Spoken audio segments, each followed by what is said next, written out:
Welcome to the Big Week in Gaming podcast. And what do you know? It's been a big week in gaming. I'm into for episode 67 on this Sunday, the 2nd of January, 2022. In this week's show, we'll be discussing, is Goldeneye-007 about to get an Xbox release? Our second game of Summer of the Year 1995 nominee special on LucasArts' Full Throttle. We reveal the results of our 2021 gaming resolutions and set our 2022 goals. And we wrap up the show with our most anticipated games of 2022. Shut up! Bigwig's on the radio! Shut up! It's gaming from the studio! As always, if you want to support the show, jump on Bigwig Pod and follow us on your favorite social media platform of choice. Swinny, the hype man. Yes, so we're covering for Game of Summer of the Year, we're covering Full Throttle this week, but next week is a feature on Donkey Kong Country 2 Diddy Kong's Quest. That's never been done on the show before. We're doubling up, baby. Well, look, it's nominated, we have to talk about it, and it'll be the first time Mike's played through it, so he'll have an interesting take, I think, as a newbie coming back to it years and years after. And I think Mike should carry that whole segment. Okay. He looks worried. A little.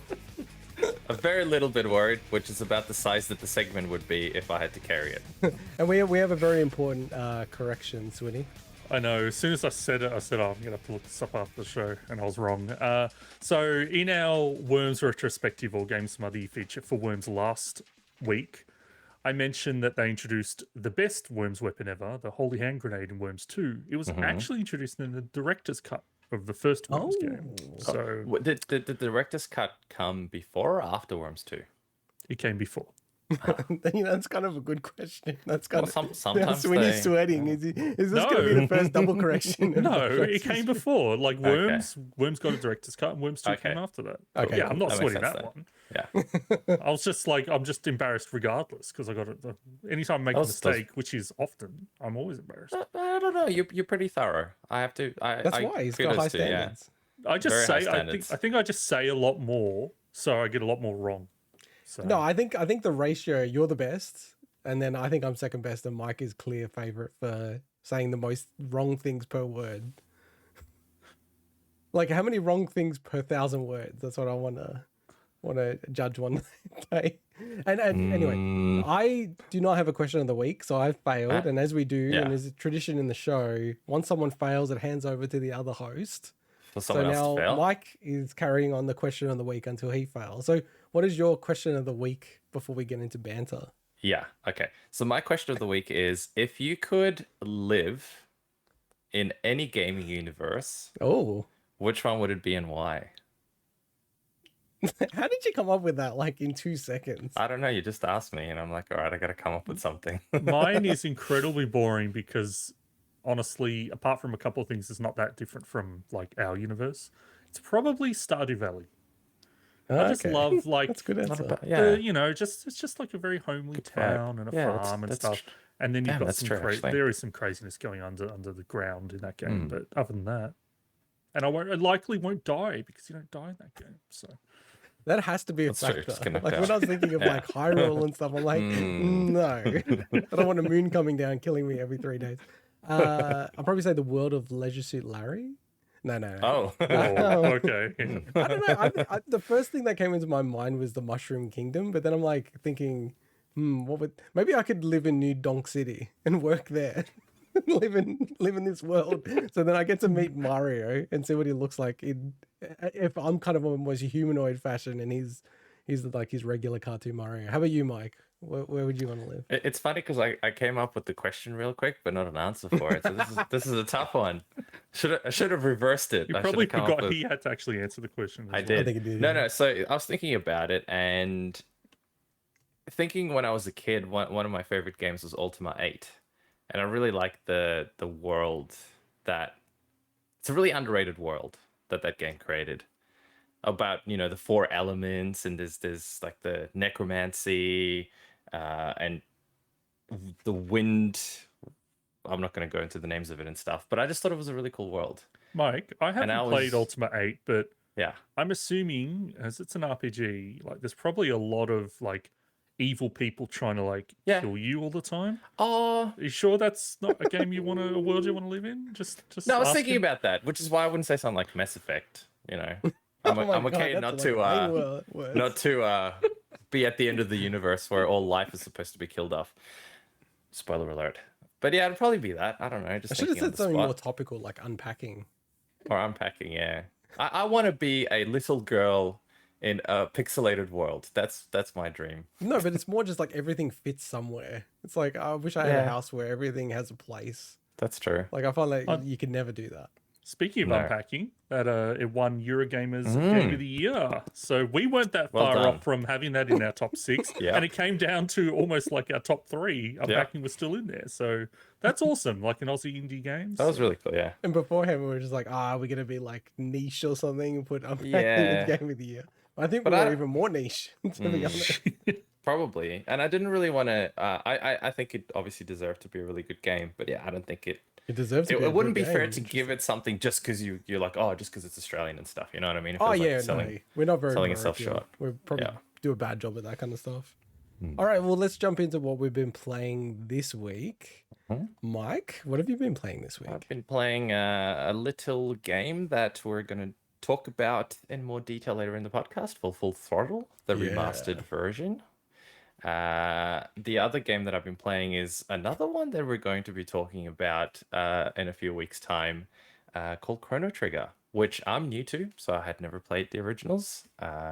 And I have many thoughts, and I will speak about those thoughts 2 weeks. Preempt it. How many JRPGs from the 90s have you played? Like, is it like a one hand worth? Probably a hand's worth, yeah. Yeah, I'm it's gonna be really interested to hear. Like, I think you've got. It's yeah. awesome. Like, Swinny is like the most experienced in this space. I've got some experience that you got. definitely the most, like, yeah. New experience. So it's actually really interesting. And what else? Have I you mean, played? I played the Final Fantasies and stuff, but I didn't play a lot of the major series. So other than that, I got Far Cry 6. I didn't how do I put this? I didn't intend to get it per se. It's just I bought an SSD because I needed an SSD, and it happened to come with a copy of. I realized after I bought it that you could get a free copy of Far Cry 6. I'm like, all right, cool. So I put my redemption through, came through. I had actually half forgotten about it until I was looking through my emails, the unread ones, deleting it, and I'm like, oh shit, there's a code for Far Cry. Can I ask, is it redeemed through Steam? Is it redeemed through Ubisoft's It's launcher? redeemed through Ubisoft's launcher okay. for PC, yeah. So I don't know if you could. I'm assuming because it's an SSD, you have to. It's only the PC version that you can get. You can't just pick a platform and stuff. I had that with my graphics card, and I had the choice between Battlefield 5 and Anthem.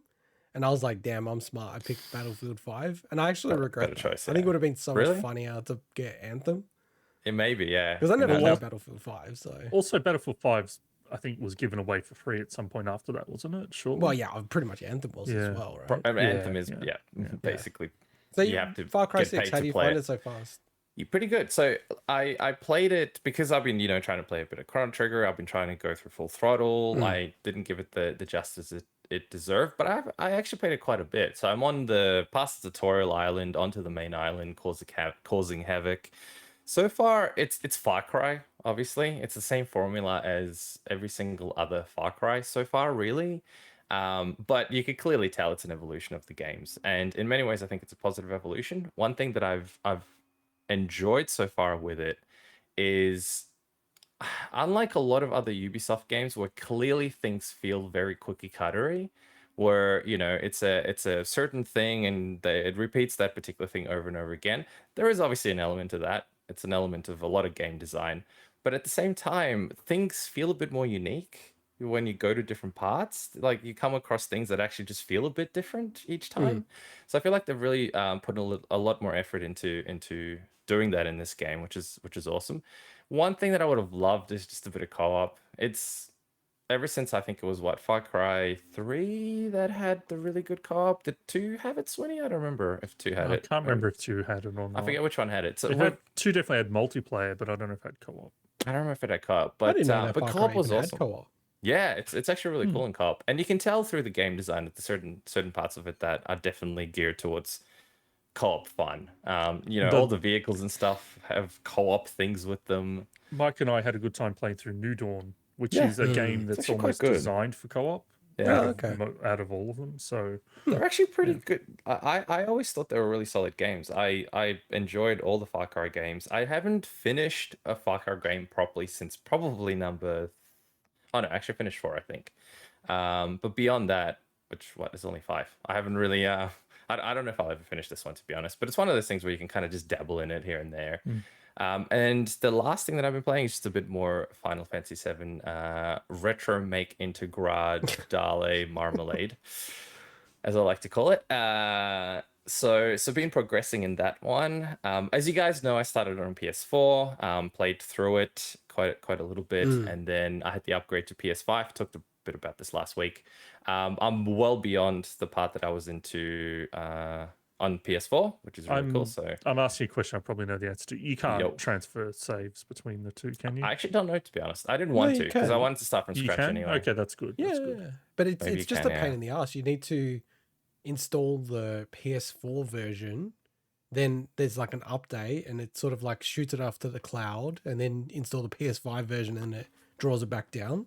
Okay. And it's really cumbersome. Like people get super confused on how to do it. So yeah, the whole process, even just upgrading it, was a little bit confusing. I mean, once you really bad get what it is, okay, I get it. But anyway, but yeah, the game's still really good. Definitely going to finish this one, which means I'm going to put some other stuff aside because I just really want to finish this particular game. I don't want this to be one of those games like Neo, where I've started it probably 3 times and never finished it, and then I always have to start it again from scratch because I forget. So yeah, that was me. I actually really want to play it, but I just feel like I have to play the original first.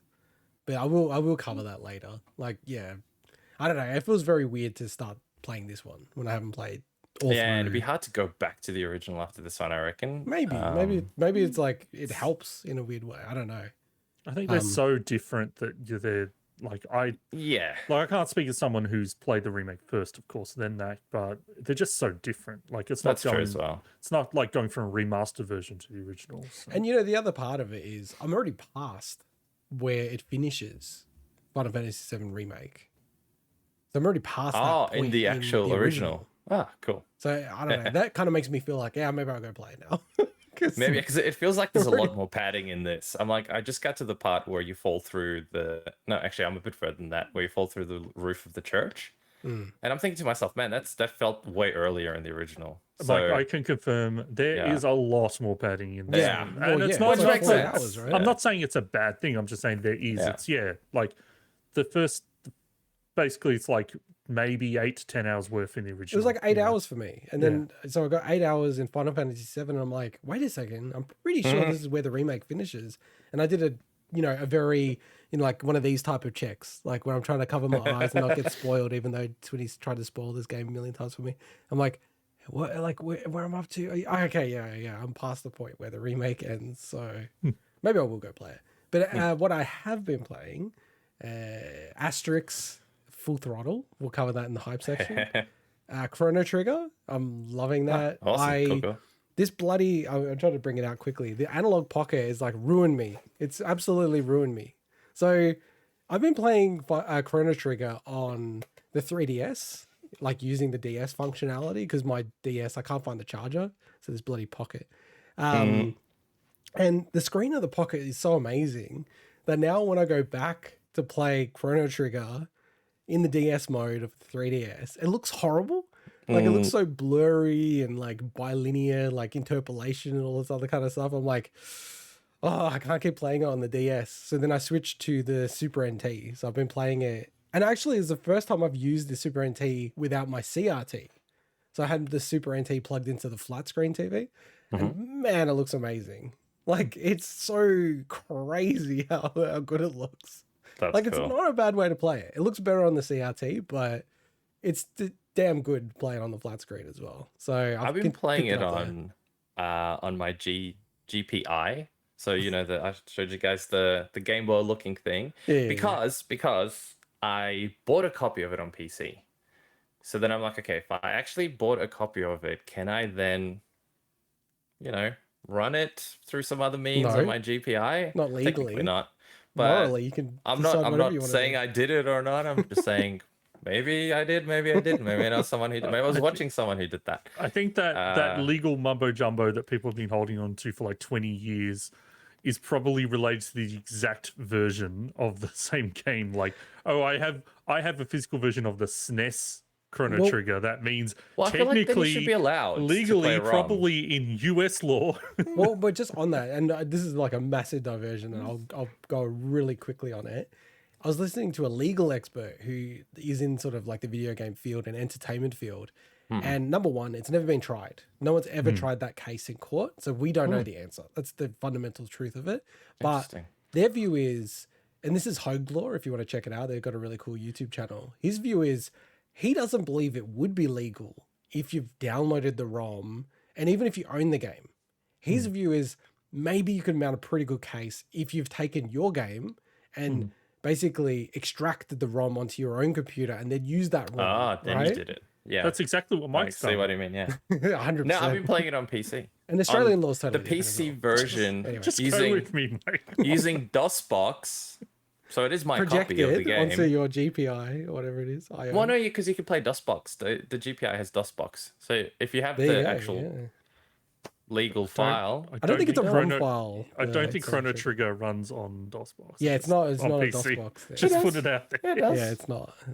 I It's tried its it, own it works. middleware. But anyway, let's go on. So anyway, but yeah, it's been really Wait, cool. this is so not I've been even you. playing it. You're, this is my No, sorry, banter no. I was just saying, Chrono Trigger. There's so many ways to play Chrono Trigger. It's insane, but not on the Switch, but not on the Switch, which is a pain in the ridiculous. ass. And then one of the other game of some of the years. know. Earthbound, not on the Switch. Also not on the It's Switch. not on the Switch, You right? can't. It is Yeah, it's no, not, but it's it is on the SNES Mini. It's on the So SNES. Which Mini, is mate. where I'm going to be playing it. So.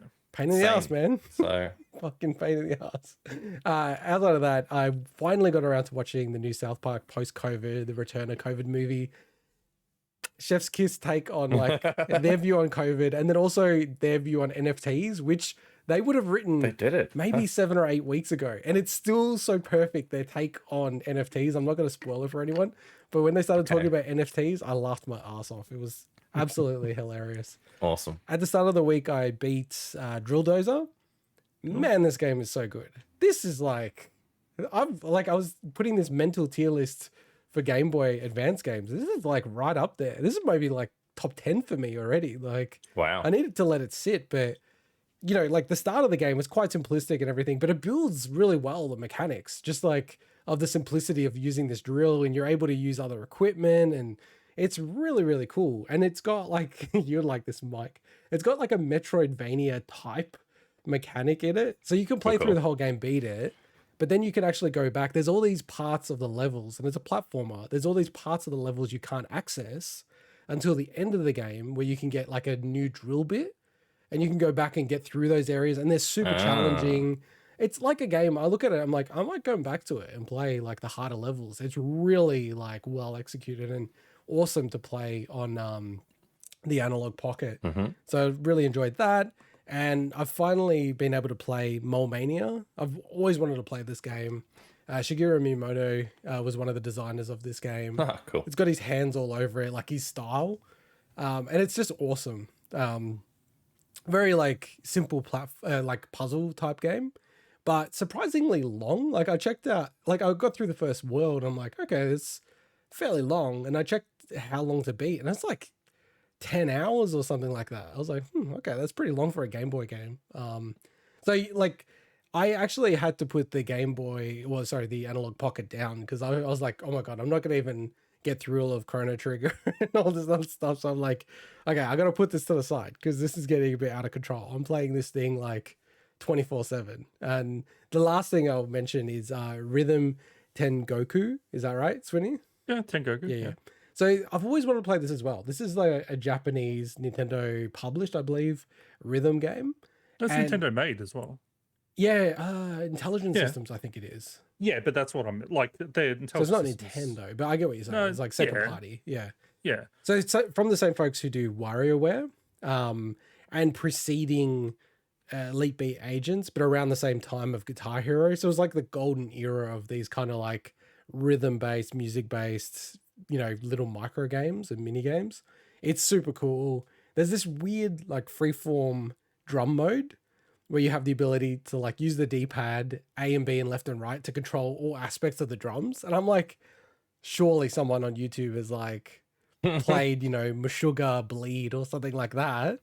And there's zero videos of anyone doing anything with this. And I'm like, this is a good opportunity. I need to do something here. This is like too funny to pass up. Because it looks so amusing.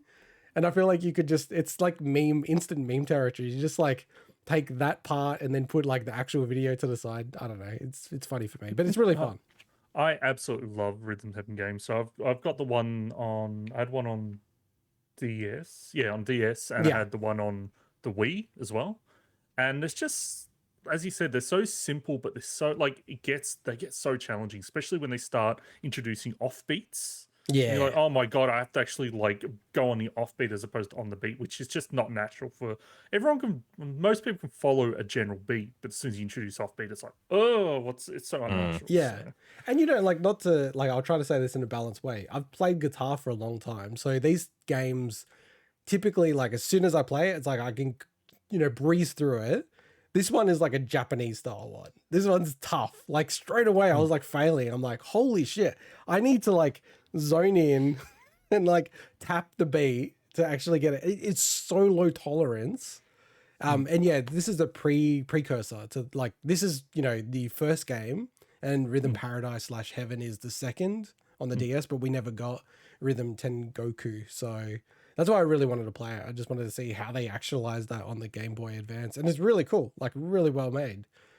So yeah, lots of Analogue Pocket stuff. I'm going to put it down, like as much as that pains me, because I really want to play it all the time. And I love it so much. But yeah, I got to put it down so that I play some other games, or else I'll never play these games of some other year. But how about you, Swinny? What have you been playing? So, like you guys been played through Full Throttle, so chat about that later.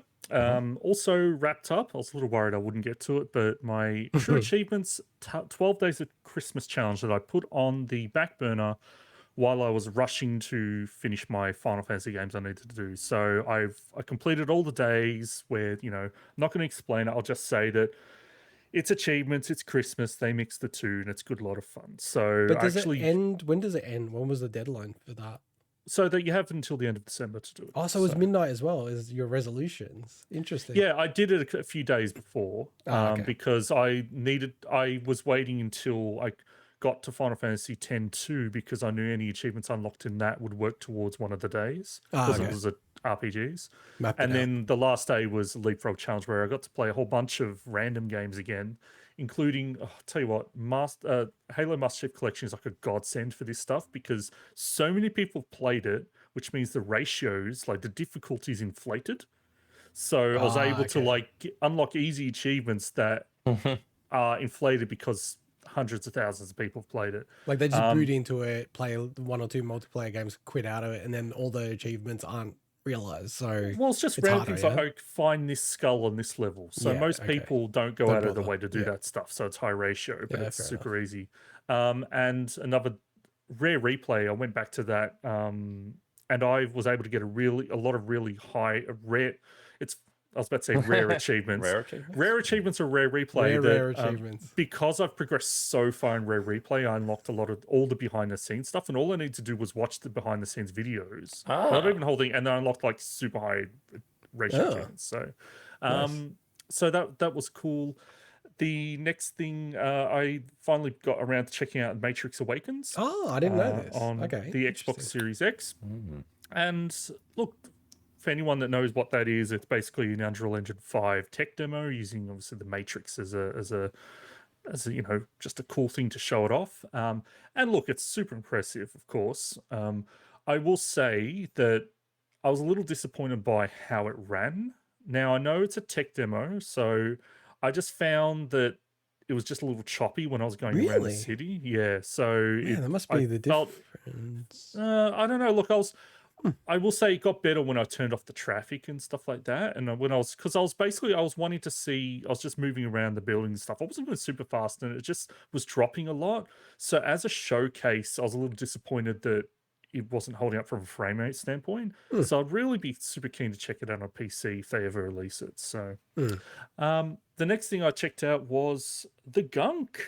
The Game worst Pass. name ever. It's a great name. It's so horrible. fitting as well. I love it. I love the name because it's so like basically you're cleaning up gunk. And it's like, so it's so fitting. It's because you don't know what it is, so they just call it The Gunk, right? So basically, this is the first 3D game, I believe, from Image and Form, who are responsible for the SteamWorld's games.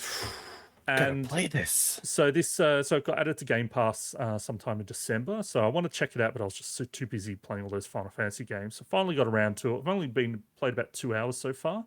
I'm really loving it. It's really, really cool. It's not a super revolutionary game or anything so far. It's just a fun game that you explore this unknown alien world, collecting materials, upgrading stuff. It's got some, funny dialogue. It kind of reminds me a bit of, it plays very differently, but it reminds me a bit of Haven, the game I played last year where you're a couple that you're around on an alien world cleaning up this unknown material and saving the wildlife. This game is similar where you're in this unknown world cleaning up this unknown stuff. So kind of very similar, but they play completely differently. This is almost like a 3D platformer with a little bit of combat. I think they'll definitely start ramping the combat up quite a bit, but just running around exploring is really, really fun. So I look forward to playing more. So, like, but you are enjoying it so far, or? Yeah. I said I'm loving it. So Yeah, man. I think it's really worth super it. interested in this, like, because Mike and I are massive fans of SteamWorld Dig in particular. So am I I. like all the SteamWorld games. So am but I. Interesting. Yeah, I don't know. There's something about it. I don't really understand why they didn't call it SteamWorld. Like, I get. I mean, it's not in the not same good from a universe. marketing point of view. It's Gunk not as- World. No, but I think it's time to branch out from that for them. They've been stuck in the SteamWorld universe for so long, Sure. and it's also going 3D was a good chance to do that. And obviously they had a story they wanted to tell, and they didn't feel the need to link it in. I'll just say, like, don't expect anything revolutionary or anything. It's just fun, But the last game, I played a lot of it. The saga. It's time to talk about Which one?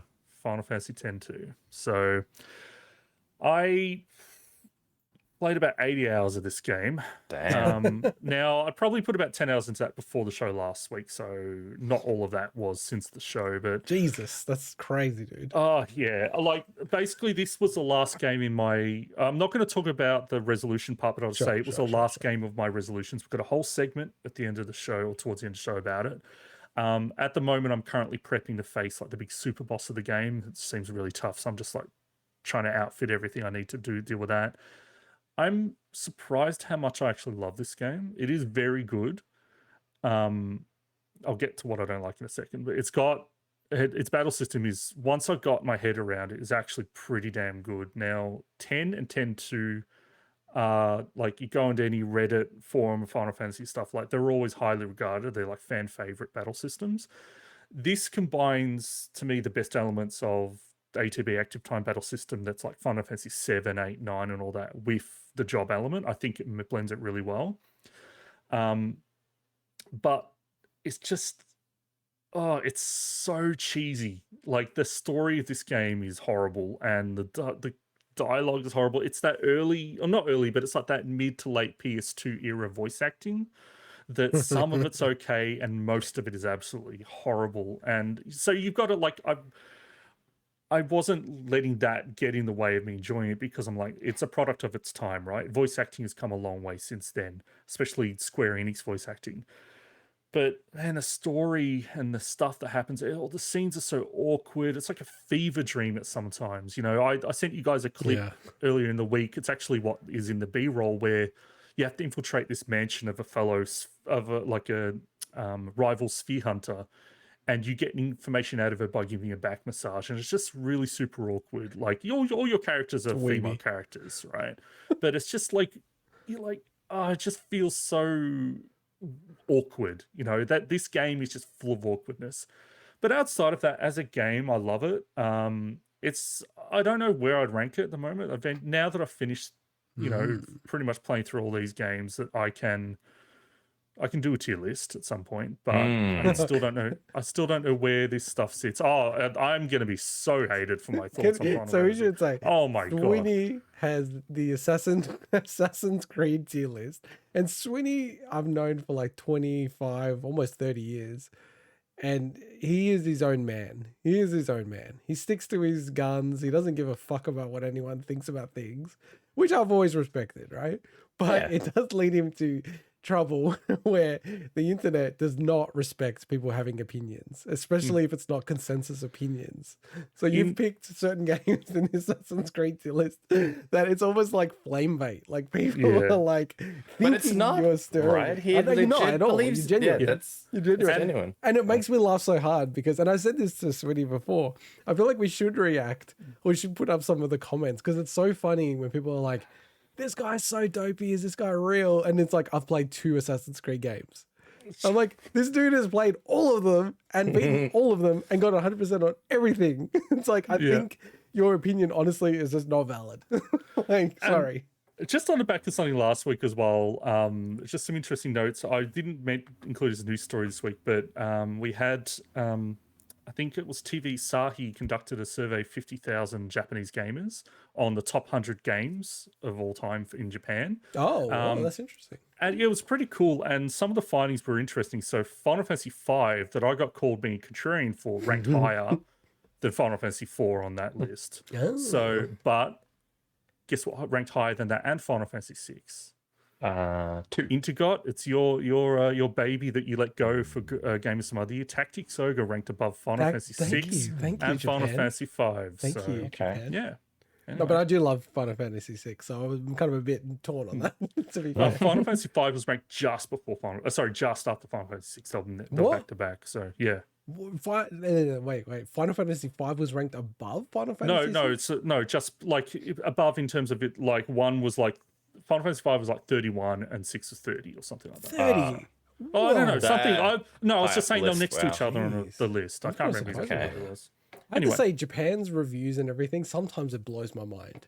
Like Famitsu, like that is like honestly the least trustworthy news and review site I've ever seen in my life. Like some of the games they've given 40 versus 28. It's just insane. So, but well done on Final Fantasy X too. Very well done. Well, And we the whole don't know if I we're heavy, completed it, you know. actually. We'll get to the end. We'll get to a second. You just didn't play it for 80 hours. Okay, And but the thing is, I didn't say also if I beat it before the deadline, which was the New Year. So all right, fair enough. But he also didn't say which part of the world you technically, because we are the first in the world, right, to get news, basically second after New Zealand. So you sort of kind of had a few extra hours. all right. We're working on Australian time. Yeah, and we've actually got a lot of stuff in the show, surprisingly, this week. So let's motor on. We'll get into actual news this week. Yay! So is the GoldenEye 007 remaster finally on the horizons? It I don't know. You tell us. Likely, according to the list of achievements picked up by Swinny's favorite website, True Achievements. So there's an achievement list simply titled GoldenEye 007 that was picked up by. It was actually True Achievement scanners. So they were. Oh wow, that's actually really How did they impressive. do that? They data mine, that bastards. No, they've got scanners that basically obviously scan Microsoft's platforms and stuff. But it's not the first game. They do it all the time. It's just this is obviously a high profile. So clearly, reference levels, speedrun challenges from Nintendo 64's version, achievements listed are different from those in the unreleased Xbox Live Arcade remaster, which I played, or may not have played, depending on legal reasons. Allegedly have played. That was, I was about to stream it as well. Allegedly have not played. That was also going to be 200. I didn't actually know what this symbol means. What's it's gamer score. So it's meant to be 200 games. 100. Whatever, 200 G's worth of achievements. Okay. Yeah. Whereas this one is 1,000. It's 1,000 G's. The point is, this is not a 1-to-1 of it's not like an accidental version. They didn't just multiply it by 5. No, the achievements are different. 2 users on True Achievements have unlocked some achievements known to be rare stuff members. In early November last year, Germany unbanned the Nintendo 64 version. Interesting. So, Swinny, what do you rate this out of 100 of this coming out? I rate this as a 99.9%. No, no, 99%. Okay, Okay, okay. 99%. The reason being is the fact that there's everything looks like this is coming out, right? It's been very rare where we've had achievement lists ever picked up for games that don't come out. And normally when they do, they've got all code names on them and stuff, or they're like test things and they get removed. This, especially the fact that 2 known users, rare users, have unlocked it, means that this is happening, which Do you is think crazy. they screwed up though? Do you think that those 2 users didn't put 1 and 1 together, that if they're going to play that, there's achievements unlocked, the site's going to scrape and pick that up, and someone's going to... Well, somebody screwed up because they shouldn't have put this stuff live yet. So, Yeah. but the thing is, it's also one of those situations where, who knows, maybe they don't care and it's just an unorthodox way to kind of build some hype, you know? Could be a good idea to build. Build hype. No, what I'm saying is like they don't care that it happened, but they wouldn't have wanted, like they didn't plan on it happening, you know. That's what I'm getting at. But look, basically the fact, so it does specifically reference like beat a time of 2 minutes 5 seconds on Facility, which is like a famous speed run of the original. So this is clearly not a remake in the sense that it all the challenges are based on the N64 version. Yeah. So it's very clearly some remaster of some sort, whether or not it's something brand new or they build upon that XBLA version. I'm not sure. All I know is that I was thinking about it before. The 2 things that really dates GoldenEye is 1, graphics, which I kind of count frame rate as part of that, and 2 is controls. Like the actual game design's still very strong, I think. So with the Perfect Dark version that they put in Xbox Live Arcade, they fixed those 2 things really well. So it controlled great and it looked amazing for a remastered N64 game. So if they do those 2, like this could end up being a really fantastic version of GoldenEye, especially if it's, of course, you'd hope it's got online multiplayer. You'd really hope it would. Well, I played allegedly the Xbox Live Arcade leaked remaster, and that was great. Like, and you're right, like the design of the game, while simple, of course, because it's of its time, it's awesome. It's a good fun. It's one of those games where, and I always think this is a bit of a test. You start playing it, I'm just gonna test it out, just make sure it's working, feel the controls a little bit. And then you lose an hour and you're like, shit, I was literally only going to test it for 5 minutes just to see what it's like. And you're like, this is awesome fun. It's GoldenEye. Like, it's kind of the version that you have in your head that you played in the 90s, the Xbox Live Arcade version. Like, you know, you go back to the actual N64 version, the controls horrible, the frame rate's horrible. It's very jarring. But yeah, when I played the Xbox Live Arcade version, I was like, this is awesome. So I think as long as it's not worse than that, which I'd be shocked if it is, I think this is going to be really cool. And one thing I wonder, and I want to get you guys, like maybe your view on it, Mike, is we know as part of the Nintendo Switch Online functionality, and then also, you know, Nintendo's been dealing with Microsoft a lot. If you look at Banjo-Kazooie, they brought it into Smash, and then they're also bringing Banjo-Kazooie to Nintendo Switch Online, which would need Microsoft's buy-in. I wonder if this is one element where they've sort of said, yeah, and because we've published GoldenEye 007, you guys can then, we're okay from our end for you guys to release that. Now they need to get other rights like MGM and everything else. And I think the author, their estate needs to sign off on it as well. There's a million different rights, as Phil Spencer has said many times. But do you think that Banjo-Kazooie deal's got anything to do with it?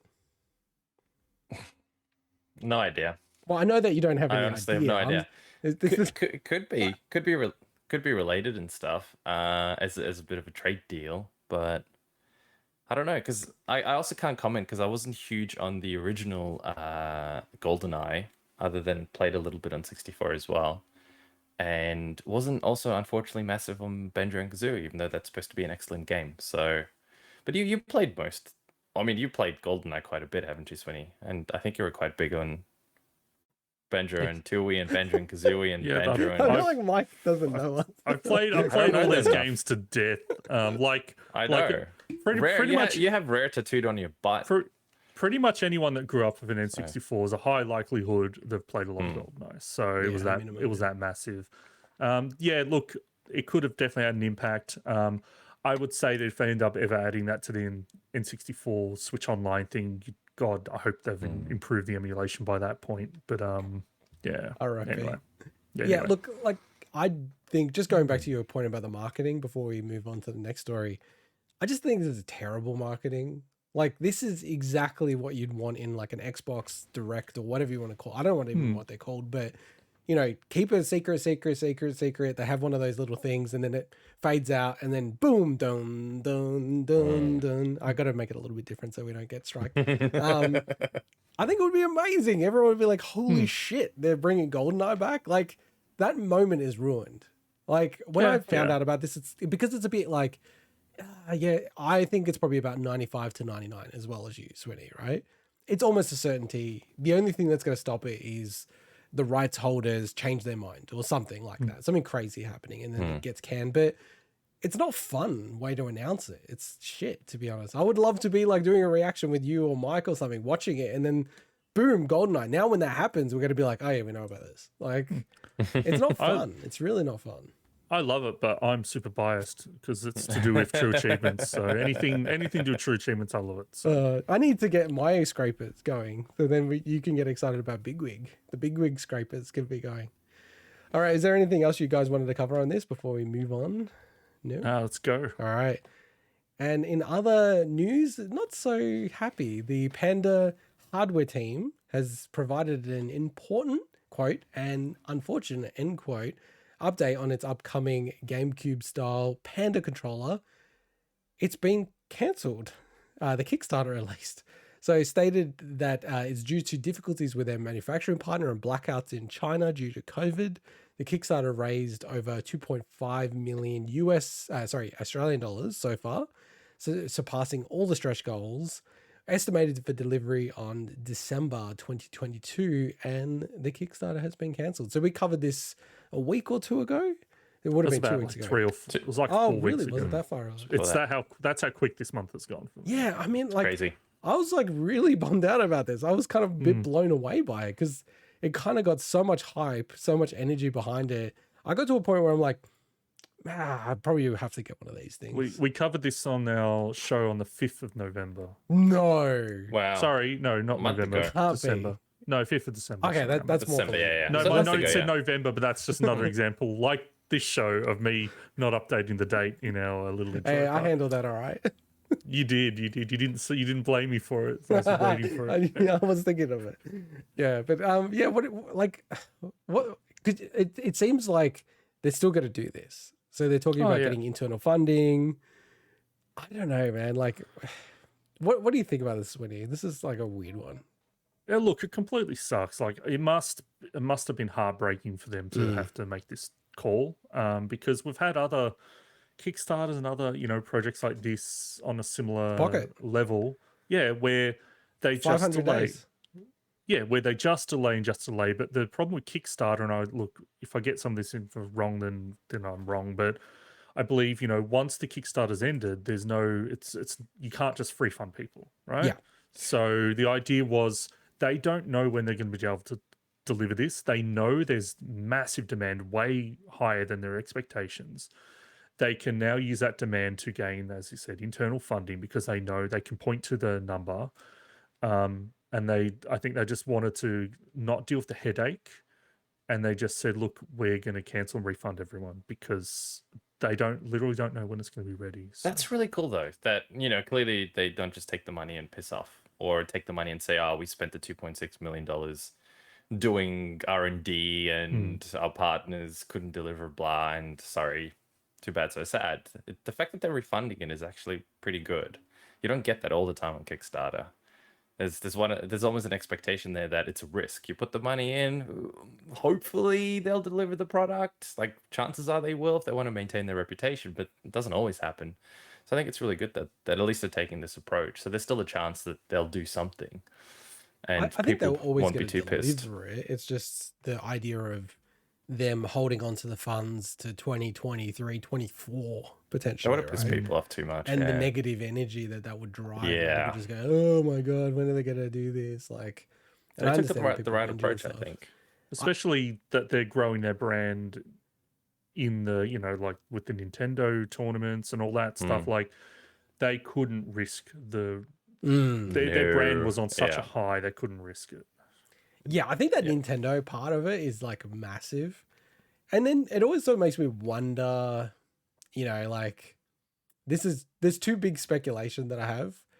I do wonder if Nintendo are like kind of, because they're getting close to them. Like they're going to host a whole, you know, Smash series with them. That's really crazy and interesting. And I just look at it and I kind of wonder, I'm like, like, you know, imagine if Nintendo are going to co-brand or do something crazy like that. I mean, Nintendo have been doing a few things like that recently, like allowing like indie studios to take, you know, Zelda and create like with the Crypto the Necrodancer, you know, that was crazy that they made a spin-off game there. That's one part. The other part is I feel like, you know, with the whole chip shortage, stock, you know, supply chain problems, they probably, you know, we're just getting a really bad deal. And then I wonder, and this is probably the negative side of it and the cynical side, I do wonder if they look at it and go, man, we're going to just take a bath on this if we sell it at this price.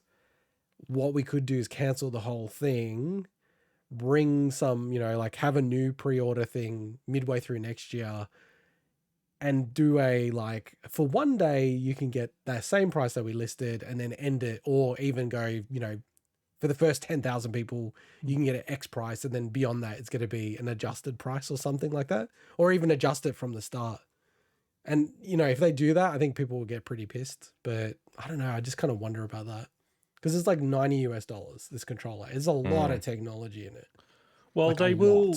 I don't know the legalities of this, but they will have lists of people that had signed up to the Kickstarter, so they could potentially even offer, if they have to increase the price, they could offer at the original price to those people as a goodwill thing. I don't know if they'll be able to do that. It's like a legal. Yeah, I don't know the legal side of that. I'm just saying, like, they could potentially. That'd be a smart. possible option. Yeah. But how much are people willing to pay as well? Because heaps more.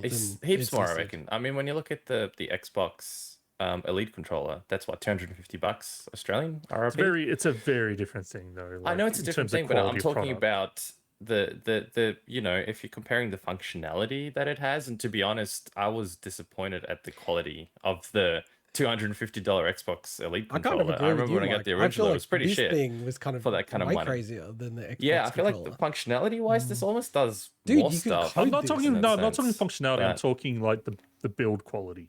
Like the build quality. I can't speak to the Elite One. The Elite.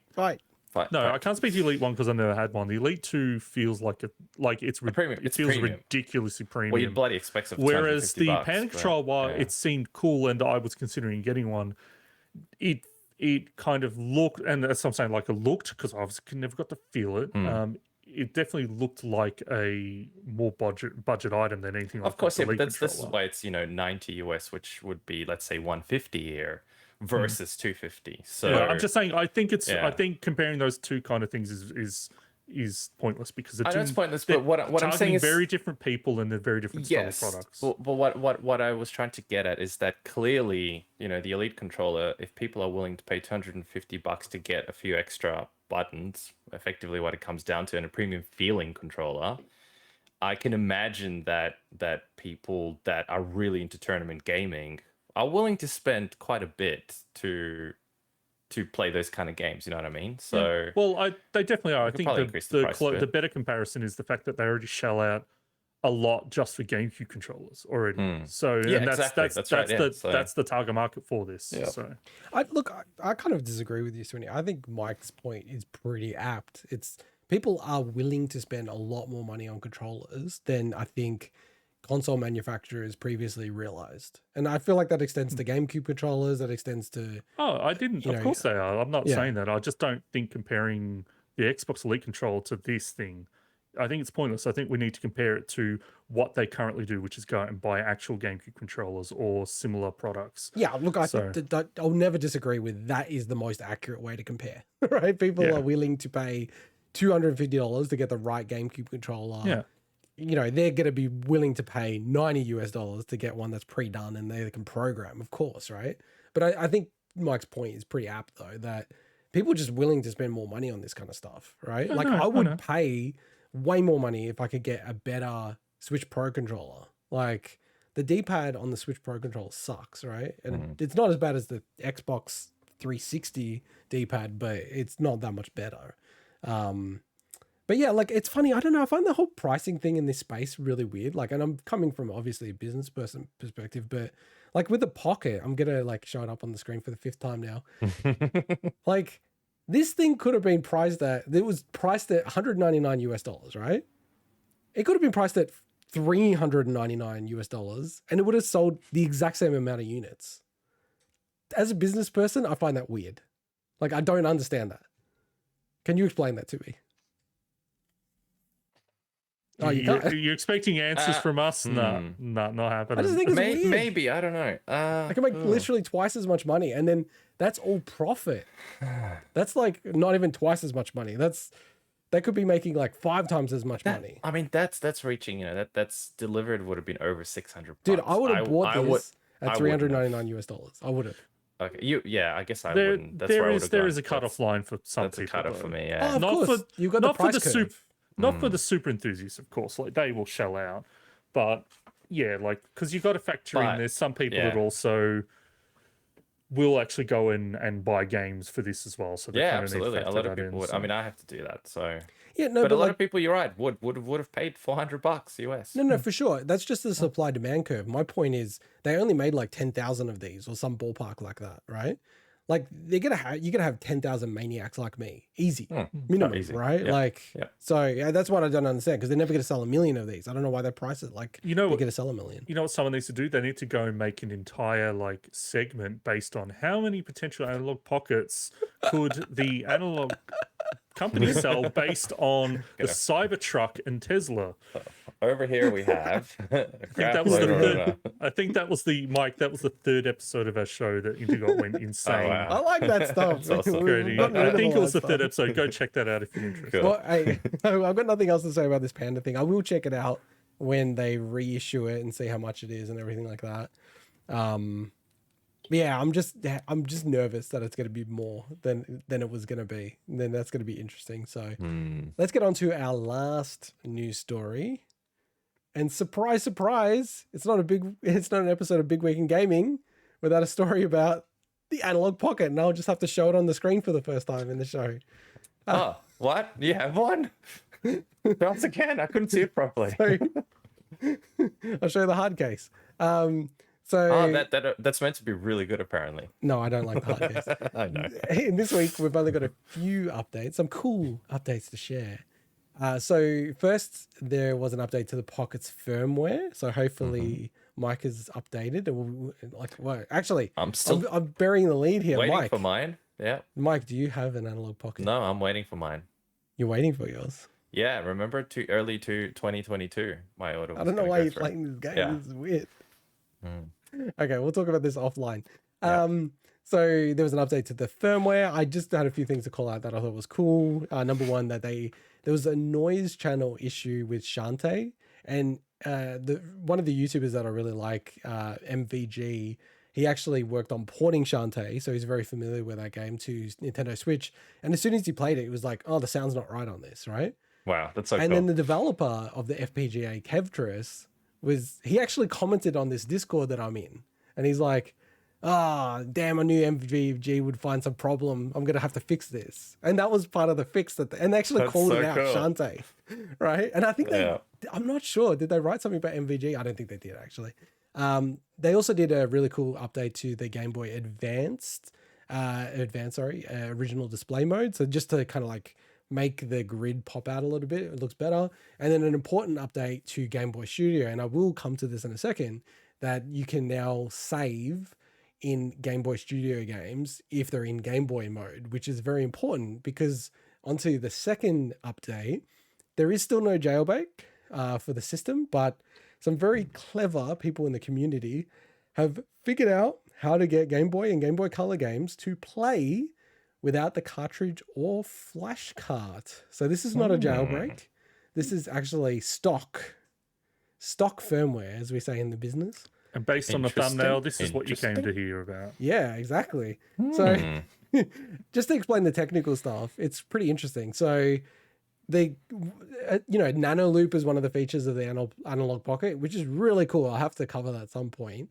It's like a synthesizer, Game Boy synthesizer that's built into the Pocket.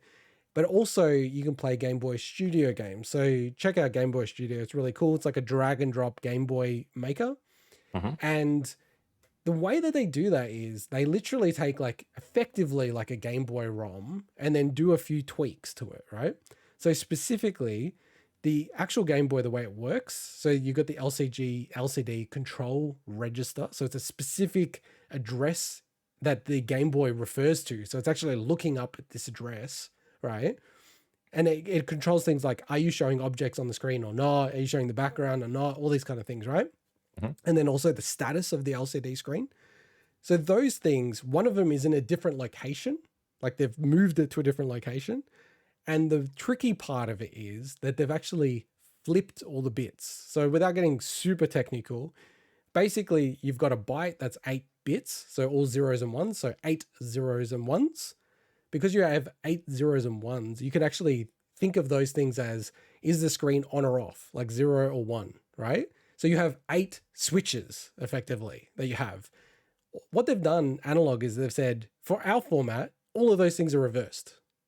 So instead of being like 1, 2, 3, 4, 5, 6, 7, 8, it's now 8, 7, 6, 5, 4, 3, 2, 1, right? So they've done that for the LCD control register and the status register. What people have done, and actually I've done this myself on one game, what you have to do is you have to disassemble the game, bring it back into assembly language, like basically machine code. Then you look at every single time the Game Boy says, I want to see the LCD control register or the status register. So you go, okay, that's where it's called it. Then instead of adding like a 1, so flipping the 8 switch, I'm like, oh, I've got to flip the first switch because it's reversed, right?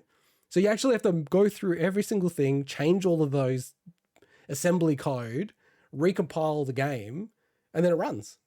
And people... Witchcraft, Swinny. People have gone freaking nuts. So shout out to Best Pig, Infinest, and Jose JX, because they're the ones who are like doing the most work in this space. They're converting like a whole stack of games.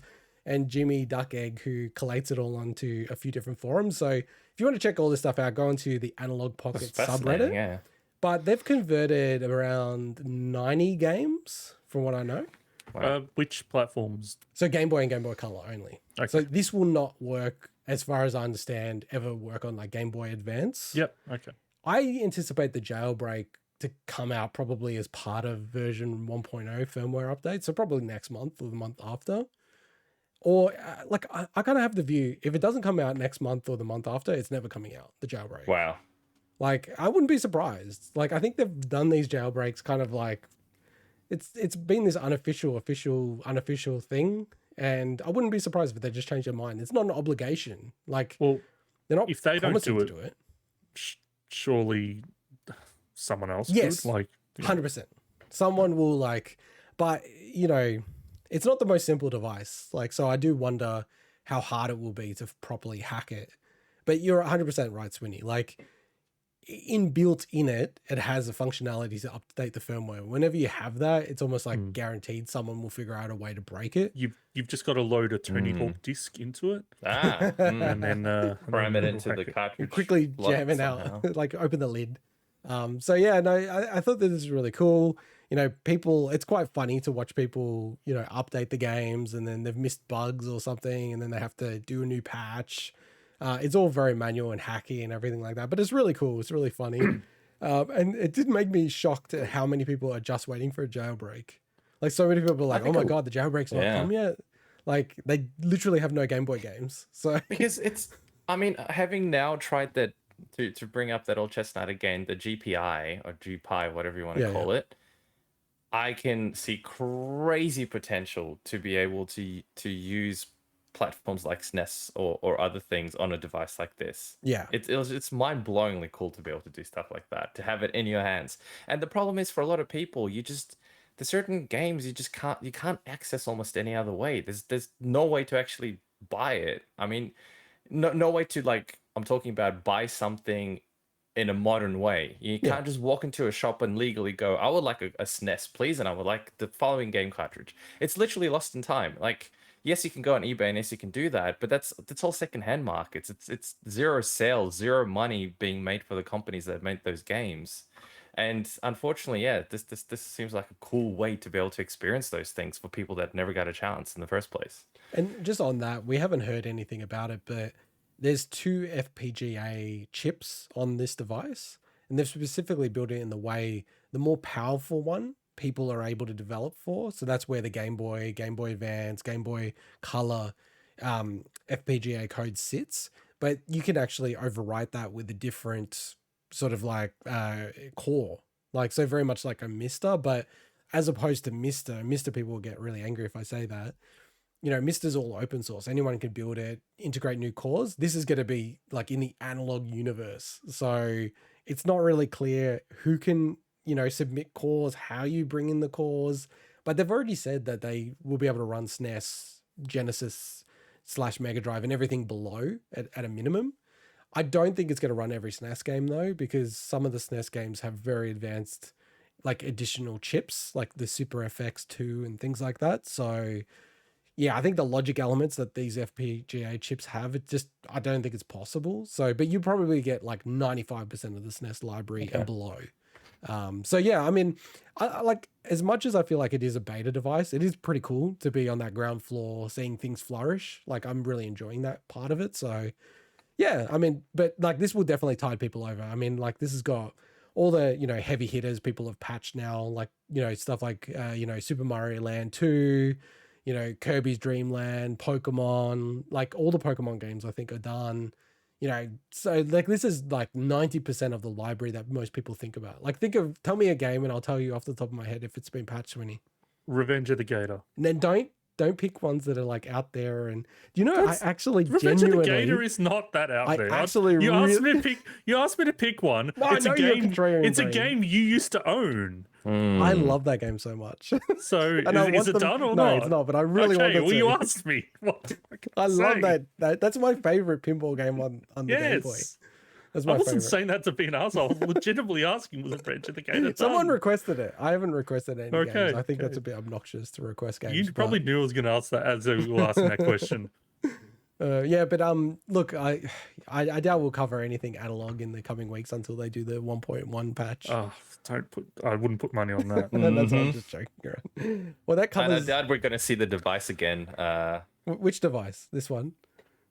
Yes. Like, I gotta show it like better in the light. Like I should show because the it blends white into your one. Not that I have t-shirt. that. Yeah. I know. That covers the news, the main body of the news this week. But we will move on to one Min for the Swin. So as we wrap up the news, and we'll bring up the counter shortly on the stream in the video feed. Swinny has 1 minute. Every single week we're adding one word that Swinny has to say until he cracks, and then it goes back to Mike. And I'm expecting Mike has added an extra word here because he was arguing that it should be 183, not 182. So I'm expecting some swerve when I'm reading this. So just Mikey, no touchy. You know, there's no exact definition of what a word count is. I didn't know that. Like that's debated. Like no one has agreement on that. Is an incredibly more than uninteresting fact, right? How's that incredibly how can you say the English language, we do not know what the definition of a word is? And you go, that's incredibly uninteresting. Are you kidding me? Are you alive, Swinny? Do you have a pulse? I'm waiting for you. You can start anytime. I'll just jump across. He runs in Final Fantasy juice. Okay. Remedy have partnered with Tencent for a new free-to-play co-op shooter named Vanguard. Final Fantasy XVI producer Naoki Yoshida has announced that development was delayed by almost half a year and that more news will be coming soon in 2022. In Famitsu Magazine's end-of-year interview special, Hideo Kojima has confirmed that Kojima Productions are currently working on 2 different titles. After 3 years, Riot Games has settled its class action gender discrimination lawsuit for $100 million. Square Enix president Yosuke Matsuda has penned a letter saying the company supports the use of NFT and blockchain technology in gaming. Elden Ring director Hidetaka Miyazaki said the From Software team felt extra pressure after Bluepoint's Demon's Souls remake upped the ante for graphical fidelity. After a formal investigation, Tesla has disabled the ability to play video games while driving. The Legend of Zelda Breath of the Wild has won IGN's top video game of all time. And lastly, NFL coaching legend and face of more than 30 EA football games, John Madden, has passed away at the age of 85. Jordan Madden. Interesting. Oh, I did say Jordan. Hey, that was good, dude. You that was smashed really good. Yeah. I think we're going to take 8 seconds half left a or year something. to bomb you out of this, Yeah. man. That's Damn. You had like 11 seconds to go. doesn't get easier, I'll tell you. Well, it won't get easier. It's going to get harder because the words go up. Whatever Good point, reward good point, is, good I don't point. know. I added a lot of extra words in this one because don't know if you know, it's been a slow news period. So It Yeah, does. there's a lot of small it probably words makes it in easier to say it though. Maybe that's why you can do it faster. maybe. Because it's easy words he's added. you And it's know, less a- facts. It's less facts, you know, that, like just the random jumping around and stuff. I actually didn't. This is where I learned some of the news. I didn't know that Final Fantasy 16 had been delayed by half a year because I was kind of So- like, I wonder if it's going to come out next year. Yeah, Or but this the year, way all the headlines about that, I think, was misconstruing it a bit. So the development was delayed, but it wasn't. We don't know what point that was. It could have been over a year ago. It was delayed. It was just he was just saying, look, they had complications, so it's taken longer than they expected. And all the headlines are like Final Fantasy 16 delayed, which is technically not wrong, but it's not like they had a release date and they've delayed it. You know, so You don't trust IGN with their Breath of the Wild game of all time? Isn't that your favorite Zelda? That's a fair pick. Like a lot of people love that, so I'm not saying that's an issue. I think they had their list was really weird though. Like if you want to check it out, like even Final Fantasy 7 was like 98 or something. Like some really weird stuff. Really? Yeah, I feel Yeah. like it was made by someone that was in the industry. Maybe I mean I don't know who worked on the list, but There were a more lot of like recently- there were a lot of picks where I'm like, that seems like it should be higher up. But whatever. There's a lot of games out there. So Oh yeah, you're right. Final Fantasy 7. You know the way to do this is you go, okay, Final Fantasy 7's 98. Okay. But Assassin's Creed 4 Black Flag's 97. yeah. So it's better than Final Fantasy. No. I would actually say that is better myself. What? Actually, I didn't even like Final Fantasy 7 that much. Blasphemy. Anyway, let's. I love We're that not game not back in doing a the day. segment on this. We've no, we're got not. plenty of segments to go. The thing that I'm a I'm little bringing it up on the disappointed- screen right now. Oh, there it comes. Right. I'm disappointed at Square Enix. I might have to boycott their games. You can't, Swinny. For Why do you obvious keep reasons, boycotting but- all these games? Like, I don't understand. No, I'm boycotting companies. So I boycotted Activision and I'm boycotting Square Enix if they're Why? going to go ahead with that stupid NFT crap. Because, because they said that. Okay. it's look in a roundabout kind of way. The previous segment that we did on the Panda controllers, obviously this is a bit of a stretch, and I'm making shit up here, but you know, access to chips and access to silicon is affected by bullshit like this, like NFTs that are completely unnecessary. So, I think. Oh, it's number 3. I'm laughing at So that. for people listening to this, so he's going through the list and his favorite Portal 2, which Intergot kept saying is one of the best games ever. We No, refused to include We it. cut it. Mike We and I cut are it. responsible for I've lost cutting it on it the screen. from it's our God game damn of it. some other year. And they last said year, it was number 3. So there you we're go. responsible for getting that cut out of the top 6. Yeah. And Intergot was pissed. Maybe he's onto something. I need more IGN people in Yeah. Portal 2 in our He doesn't doesn't go work. operation. Well, you should work for IGN because unlike Swinny, you're a much bigger fan of Breath of the Wild. so- Portal 2 is not the third best game of all time. I'm sorry. Yes, that's but a Portal big 2 call. That's a should be big in the call. top 6. We have to do a rerun. Ah, 2011. Okay, that's a 2011. We need to rerun that That's year. what GOSOY 2011 is going to be. It's going to be the other 6 games. The GOSOY 2011 Part 2. Round 2. Electric Round Boogaloo. The other I'm like 6. so pissed that this is 5. And you Wow. guys wouldn't allow me to put it in the 6. It's unfreaking believable. I'm actually like tortured by this, man. We don't agree with I IGN. actually so- killed the run sheet and everything on my screen. I lost it. Oh, all right. Are we going to talk about my? I Yeah, don't know if this is was me 10 or mins for someone the else. swin. 10 No, mins for the swin. I don't know if our topic is full throttle or full throttle. Full Full throttle. throttle. It's full throttle. Full throttle. I hope this one comes up. I don't know if that was a mistake. All I right, made. let's talk about. Oh, no, it's our, boo. dang it! Boo.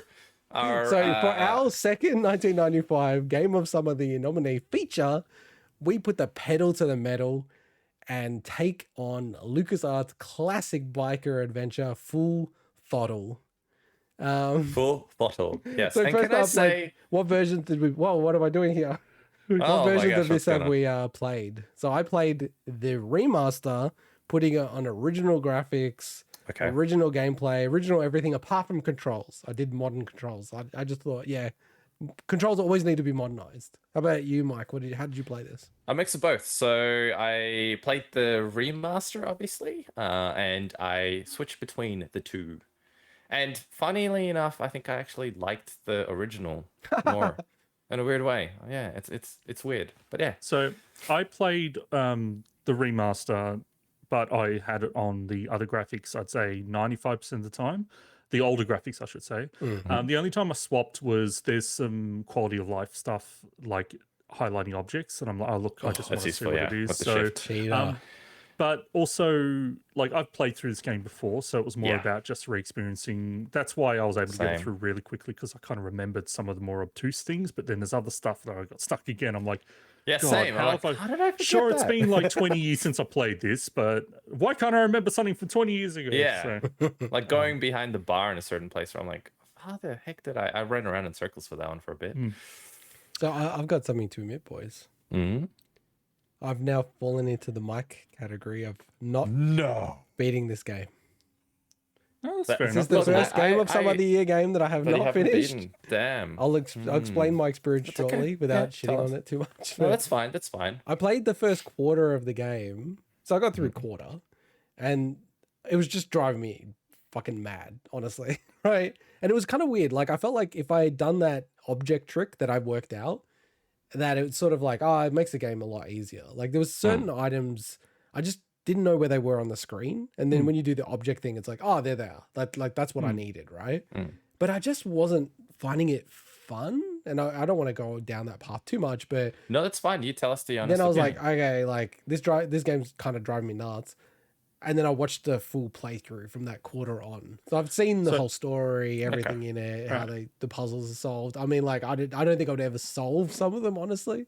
Yeah. And then like, the credits and everything like Swinny suggested.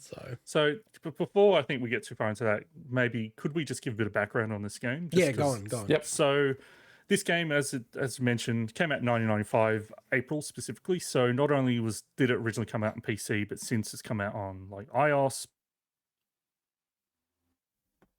Oh, Are you there, hopefully- Swinny? I think he is frozen. Oh, are you there, Mike? Yeah, I'm still here. Can you hear me? Sorry. Oh, and Swinny's Yeah. back. Yep. Yo, sorry, yo, it yo. crashed on the window. Crashed on me. Can you guys hear me? Welcome Yeah, back. yeah, yeah. Yes. All yeah, right, yeah. sorry. Welcome back. Welcome Yeah. back. Yeah, So yeah. You're on the basically- recording. Everything's good. All right. all good. But let's not talk ill of this game because it seems to be alive and sentient. So trying to destroy the show. This is the best game ever made. Okay, so basically, as we mentioned earlier, this is a LucasArts adventure game. So if anyone that's played anything like Monkey Island, Day of the Tentacle, Sam and Max, like this is in that ilk.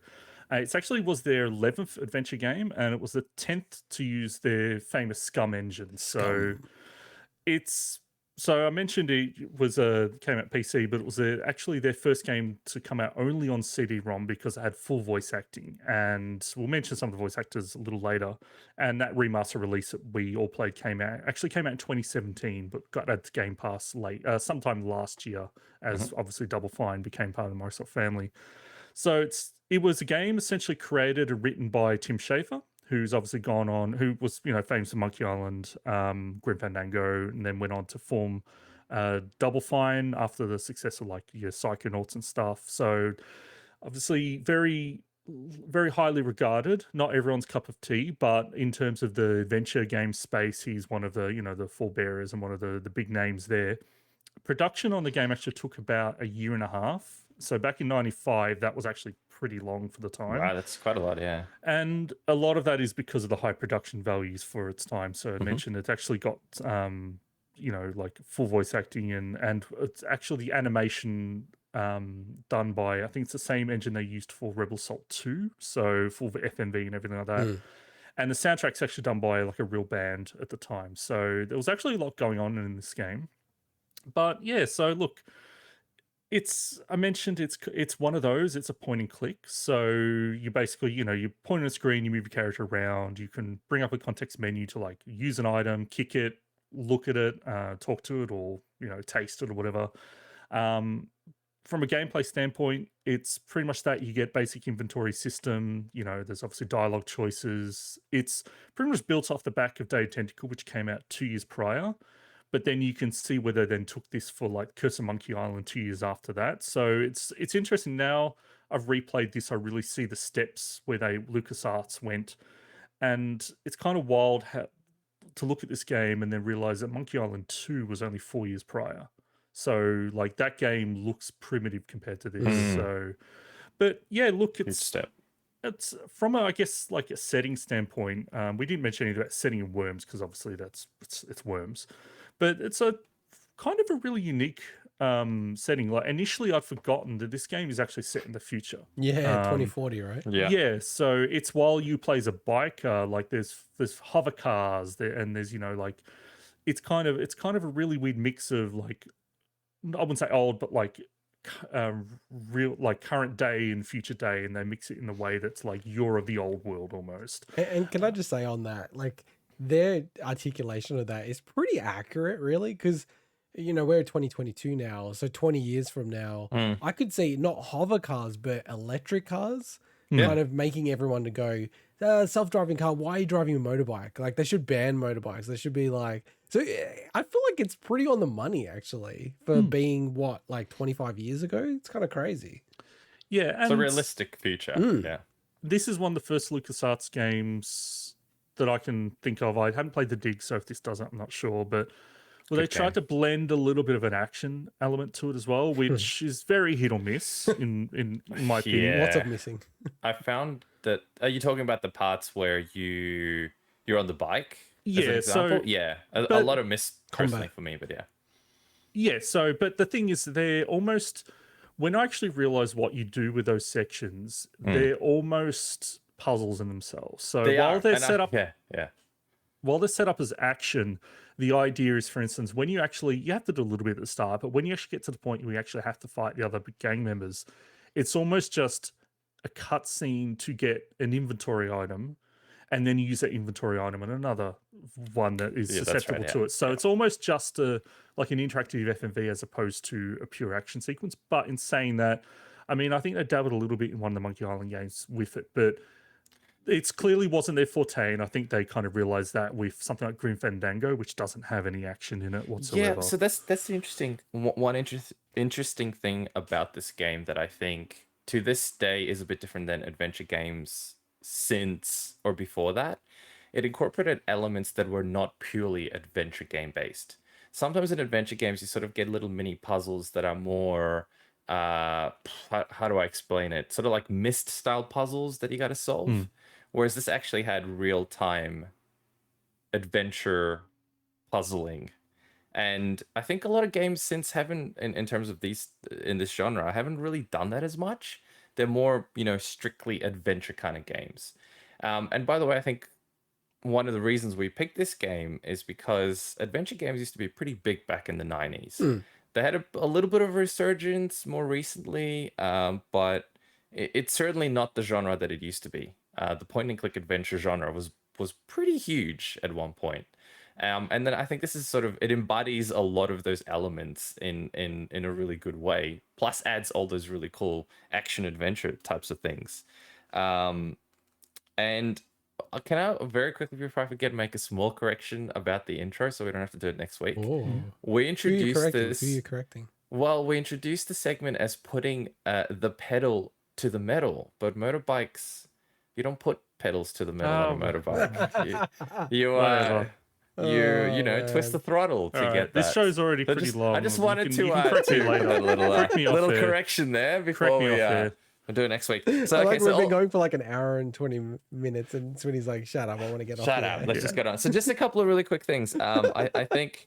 By the way, with the section, Swinny, that you're talking about, with the action part, I don't know if you know, but you can press Shift V and it automatically wins that section. Yeah. So basically, they're just cutscenes. So they're basically cutscenes you can skip if you're having difficulty with it.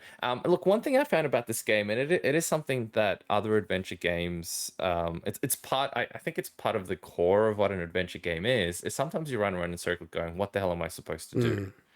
And nowadays, it's a lot more obvious, I find, because a lot of games are actually simplified in that sense. But back then, if you didn't have a guide for this, there were certain parts where you're like, how the F are you supposed, like, what the hell am I supposed to do next?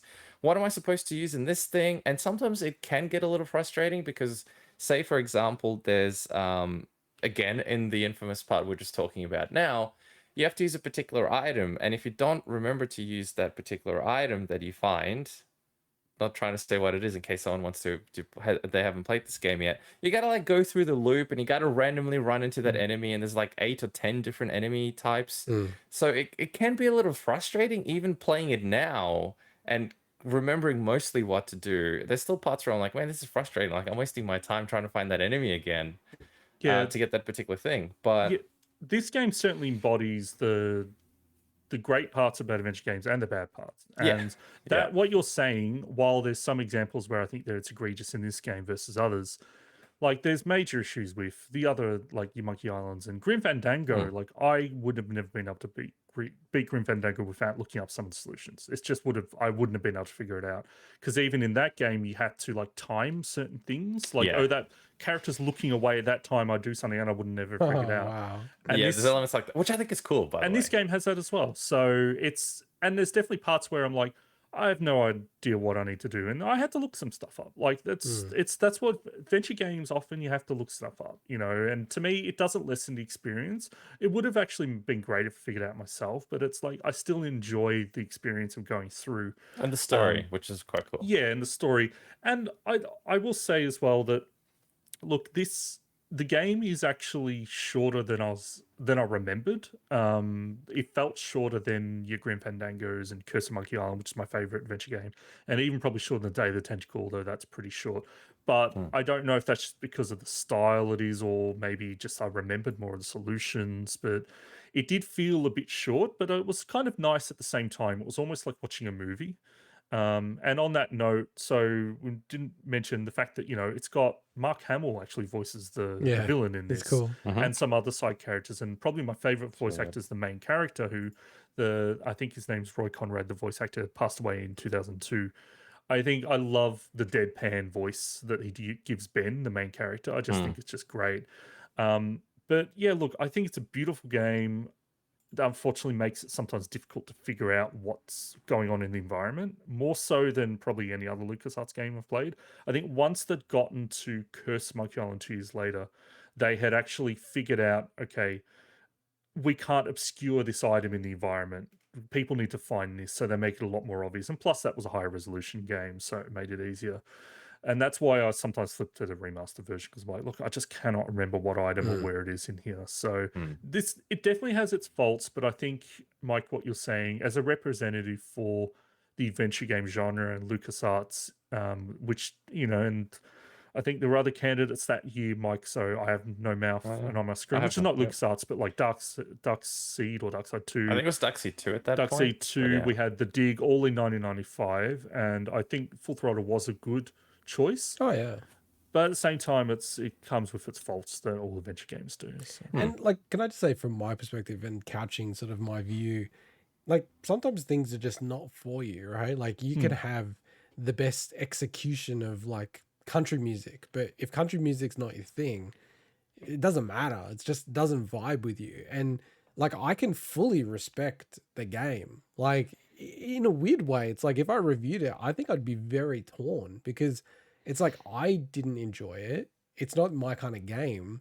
But, you know, if I tried to look at it more objectively, it's like story, like it's not like revolutionary or anything, but for 1995, very good, right? Pretty voice freaking good acting for them, off the chain, like still holds up to today. It's still better than voice acting in 90% of Nintendo games, not probably 99% of Nintendo games. Let's be real. Yuppie! You know, like the art design, because I played the original, I think it's awesome. Like the sound design, like, you know what I mean? Like all the game elements are great.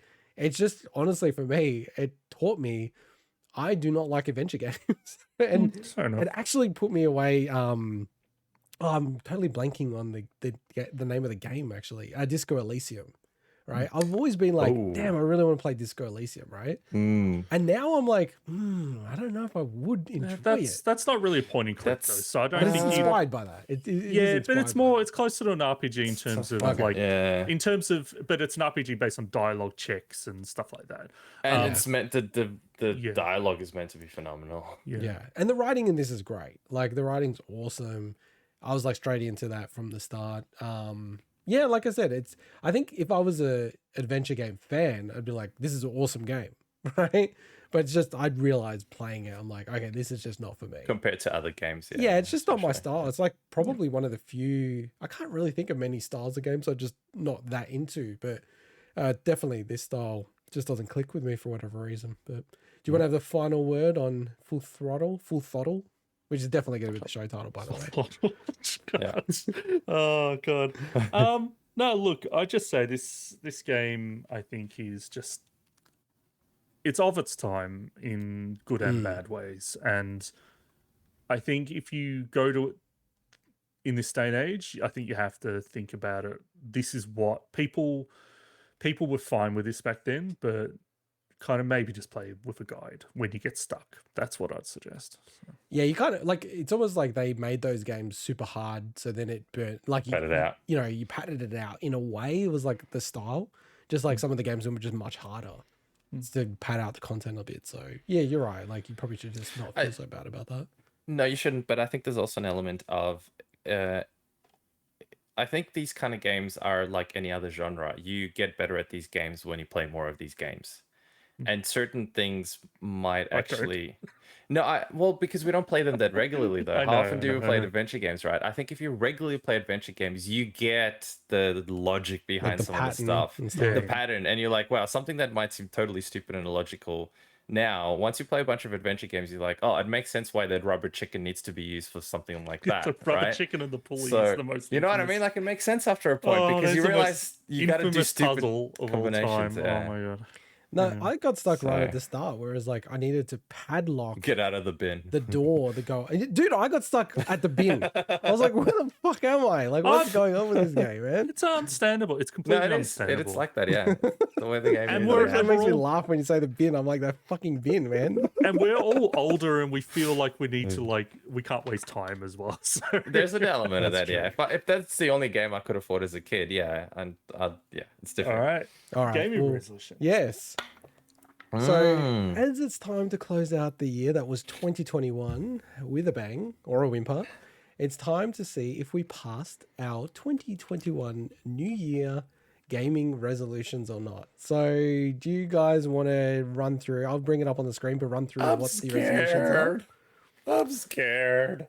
Yeah, well, I'll wait for it to come up first. Well, no, I was trying to get you to fill in the dead air, and I said, "Do I need to write a note down to remind you?" And you said, "No, I got it, boy. I got it." All right, I've got it up anyway. Fam, I gotcha. So, Nah. these were our 2021 gaming resolutions. So what we're going to do is we're going to go through what the resolutions are, and then shame those who have failed, and celebrate the victors. Okay. Victor, maybe. So 2021. So I had play Ring Fit Adventure every day, complete the Dirty Dozen list, so 12 games, very classic games to complete, and publish a game. Mike, do you want to go through what yours were? Yes, so my 2021 resolutions were number 1, to buy less games just because they're on special. Number 2 was to play less games in general. And number 3 was to make a game. Yep. Pretty that's good resolutions, I'd say. Yeah, and my resolutions were to complete 100% of achievements in the Assassin's Creed series that I hadn't done yet, complete all single-player Final Fantasy games that I hadn't done before, and reach an achievement completion total of 250 RPGs, which was essentially an increase of 31 games. And I have already done my review of our resolutions, which is mine are too ambitious, Mike's are too ambiguous, and Swinny's are too non-resolution-y. Like, just what you normally do is not a resolution. Not what I normally do, but ramped up. So. Yeah, okay. Oh, yeah, you'll see. But look, I gotta bring you down a little bit to lift you up. we'll get into that. So It's all relative. how yes. do we want to? Do we want to just like go through each person's or do a round? I think we go by person. I think Yeah, let's go by skipping ahead. person, yeah. Let's just go Okay, by okay, person. okay. I'll keep it simple. I've got these pass fail things. Swinny's got these pass fail and half pass things. I'll judge myself. So on the Dirty Does It, I've got it down here. Swinny's got it down here. Some of these games, like, okay, by the way, I have like started every single one of these games apart from The Last of Us. So I've actually started them all. Started, yes. So, So I'd say that's a pass. No. well, I'm pretty sure it says complete I somewhere have up there. not beaten one single one of these games in Damn. a year. That's a big fat fail right there. Boom. Oh, well, no, you Wait, put in the result. I Metroid thought Prime, no. So you put the fail in the scorecard and put the result of 0 games. Oh, okay. Yeah, I okay. just Zero. Okay, yep, that makes sense. Yeah. Zero. Make it red, Cool. Swinny. I don't Why know is that? Why is that green? That's not right. And by the Wait, way, I guess I should do this. just in case we need it, if someone attempts to like pull a dodgy and say they've completed one and we're not sure about it, I've got this extra thing that I've put here now. I don't know if you guys can see it, but I've cut off the P off pass. There we go. Excellent. It's He's an the ass. I reckon you've Very done this good, for very me, good. you bastard. All right, so that's the one. Now, Ring Fit. Like, look, the thing is, I got injured, so I couldn't play it every day, right? Okay. Too ambitious to say every day, but I checked where I got up to in the game. I got up to World 13, and then I checked how many worlds are there, and there's 23. That's So, that's a not- pretty not good that great. effort. That's still a good effort, I reckon. Oh, Well, so it's the more met- than so halfway. the metric is 23 worlds, not days that you've played. Well, okay, so the thought it other was thing I every day. discovered is that I put a metric here. We'll ignore it. I'm No, annoyed. but like, Yeah. so I'll explain. So what happened was I checked the switch, but when you switch switches, you lose all the data. So I didn't have any on my play data, like in terms of the daily yeah, play bummer. data. So Okay. it would be like a wild ass guess to know what that was. Okay. I'll say it like this: to complete a world, it takes way more than like a day. Like it probably I take know, like I 3 or 4 days. So you could do some quick maths, Winnie. So it's like I think it's still a good 13 result. times 4, so about 50, I guess. So you So- could say it that way as well, Winnie. So I guess it could So be one, like. but would that make sense? That means it's what 1/7 of the year, which means you stop playing sometime in Feb, late Feb, early March. Yeah, pretty much. Okay, so it probably is about that. So No, do we I'd want? say that's do we a want? fail. So you're gonna put fail. You're not gonna put like a partial pass. 'Cause you Nah, did some of I it. could put a P. Well- Do you have a P? Just a P? I don't have a P on me. No. I'll go for Photoshop a Just the P. I'll go for that. Now, on the controversial one, to publish a Ooh, game. So I wrote this: to publish a game. That was Game ambitious. published. Now, I should bring it up on the screen.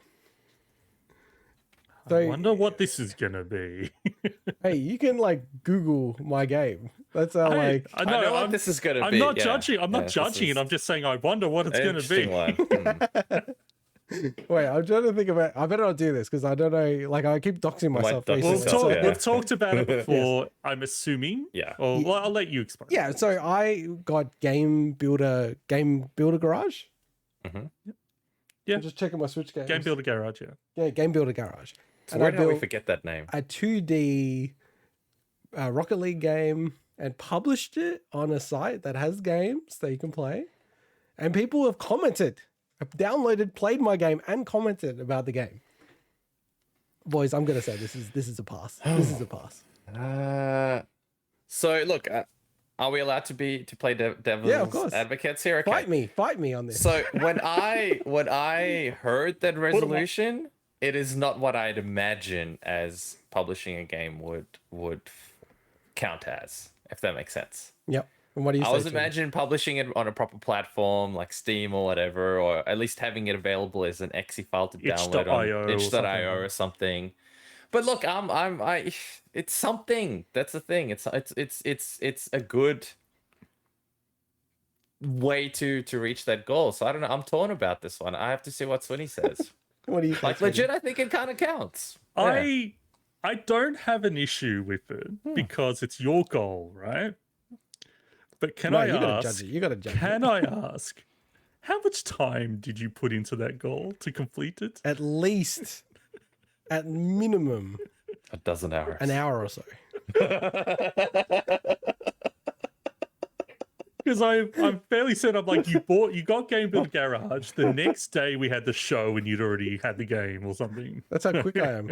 I'm famous for it. Dude, you should write to Kotaku. They might write an article about how overworked you are in the gaming industry.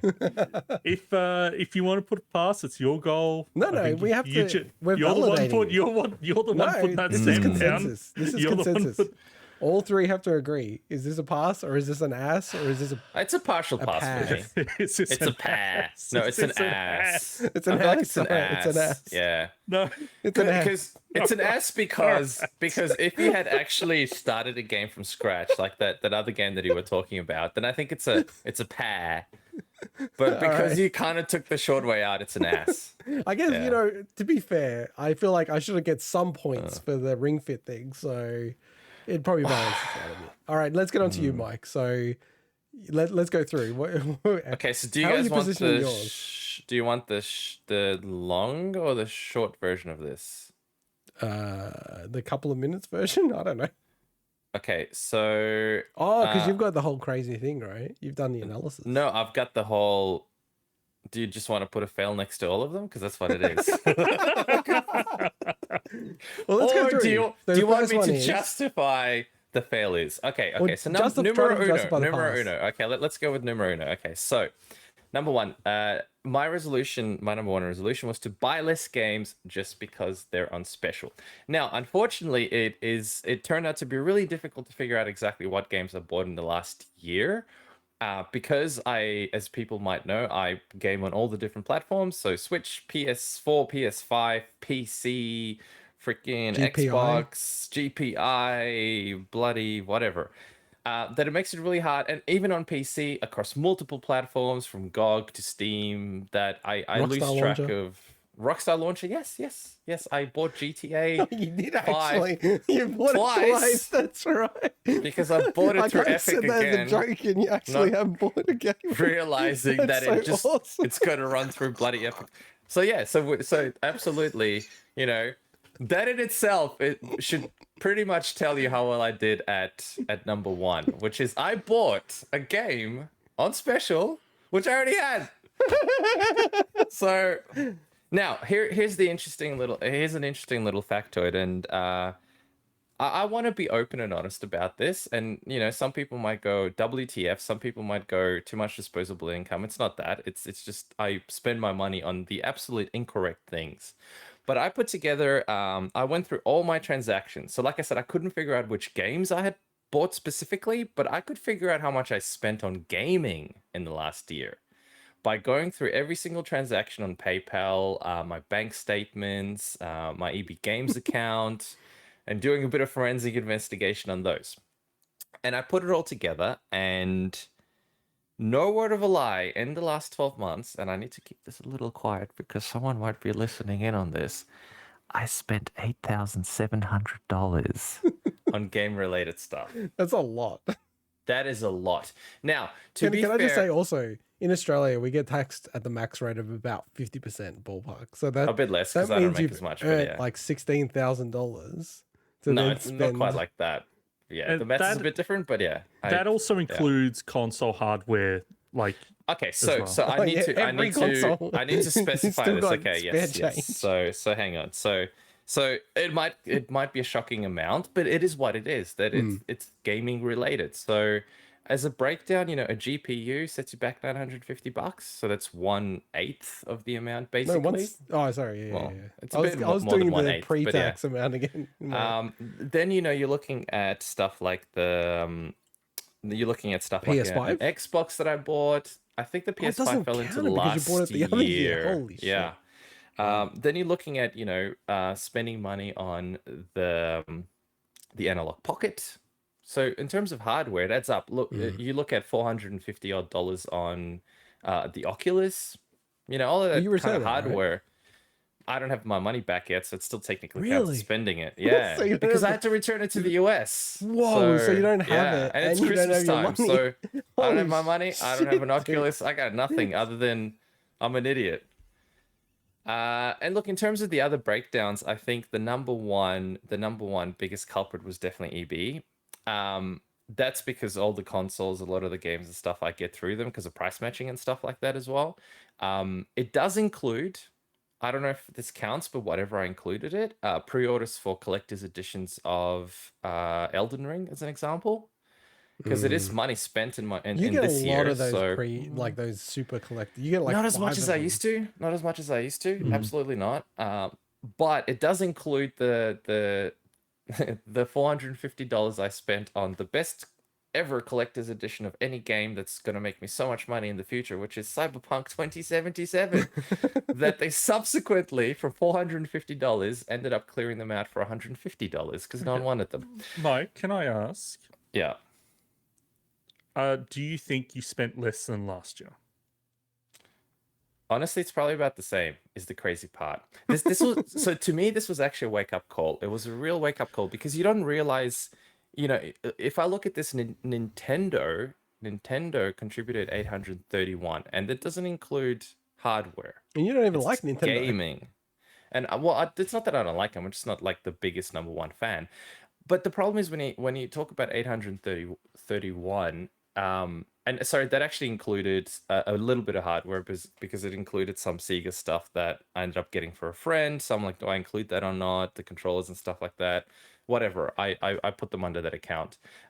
It's little things, man. You spend $20 on this game, you spend another $10 on this game. It freaking adds up. When you do a breakdown and you look at this, it's insane how much you spend. So the reason I ask is because we have to come up with a result for you. So look, Yeah, the result, the result I would like to say is a big, giant, massive fail. Can we put in the result 8,700? No, it's negative everything. That's the result. Yeah, it's a Okay. big epic fail. Hey, on can that I one. say quickly, Pre- Mike, if you Yeah. said to yourself, maybe this is 2022, I've got $100 each week I can spend on gaming, right? That So seems like a lot to me, by the $5,200 a way. year. That seems like a lot, right? To me personally. That is yeah. But Yeah, you would take a big chunk. You're in a very positive direction if you're doing that. Yeah. That's a cut of like about 40% of what you spent last year. And Yeah, I still think $100 a week on gaming is a lot. Oh, it's insane. It's a lot. But I mean, if you guys were to actually look at the stuff you spent on, when you consider amiibos, when you consider all that kind of, it's crazy how much it adds up. Oh, but to. I'm happy with it. So that's the difference. Yeah, You're I'm not happy with it. unhappy. It is what it is, man. No regrets. in Yeah, that Mike, sense. I don't But- look down upon that like from a position of I've so much better. Like I have no idea how much I spent. It could have been close to that, could have been more, I don't know. All I know is we all spent a lot on video games. That was just It's a Chemco, lot. Yeah, $8,700. a It's lot probably of Chemco, yeah. a lot of Chemco games. He's Yeah. a line item in their DLCs. P&L. Sweeney Yeah. Costello, Xbox user. So number 2, to play less games. So number in two, general. What's the okay, result? so that look, the results. I'm just going to be outright say I think it's a fail. No, what's the result? So I same played a amount lot of of games, games. more games. A lot. Probably about the same amount as the Same previous year, amount. to be honest. Same- Yeah, I'd same probably say amount about the same. spent, same amount played. Yeah. And So then to that's make a big game. Fat fail. So I too made a game builder garage Did you? game. Yeah, but I didn't publish it, so it doesn't count. But No, I but technically made Mike- Oh, it. you made it. Yeah, Mike, it was the demo one, the tutorial one. Mike, okay, so let's get back to that a second. Mike, your resolution Yeah. was not to publish a game, it was No, it to was to make a make one. game. So Yeah. it was way easier to achieve compared to Intergods. Yeah, and I still failed it. So you don't consider that a pass? No, absolutely not. No. Okay. Because to me this is what ultimately I feel is the intent behind that resolution, and the intent behind that resolution was to actually make a game.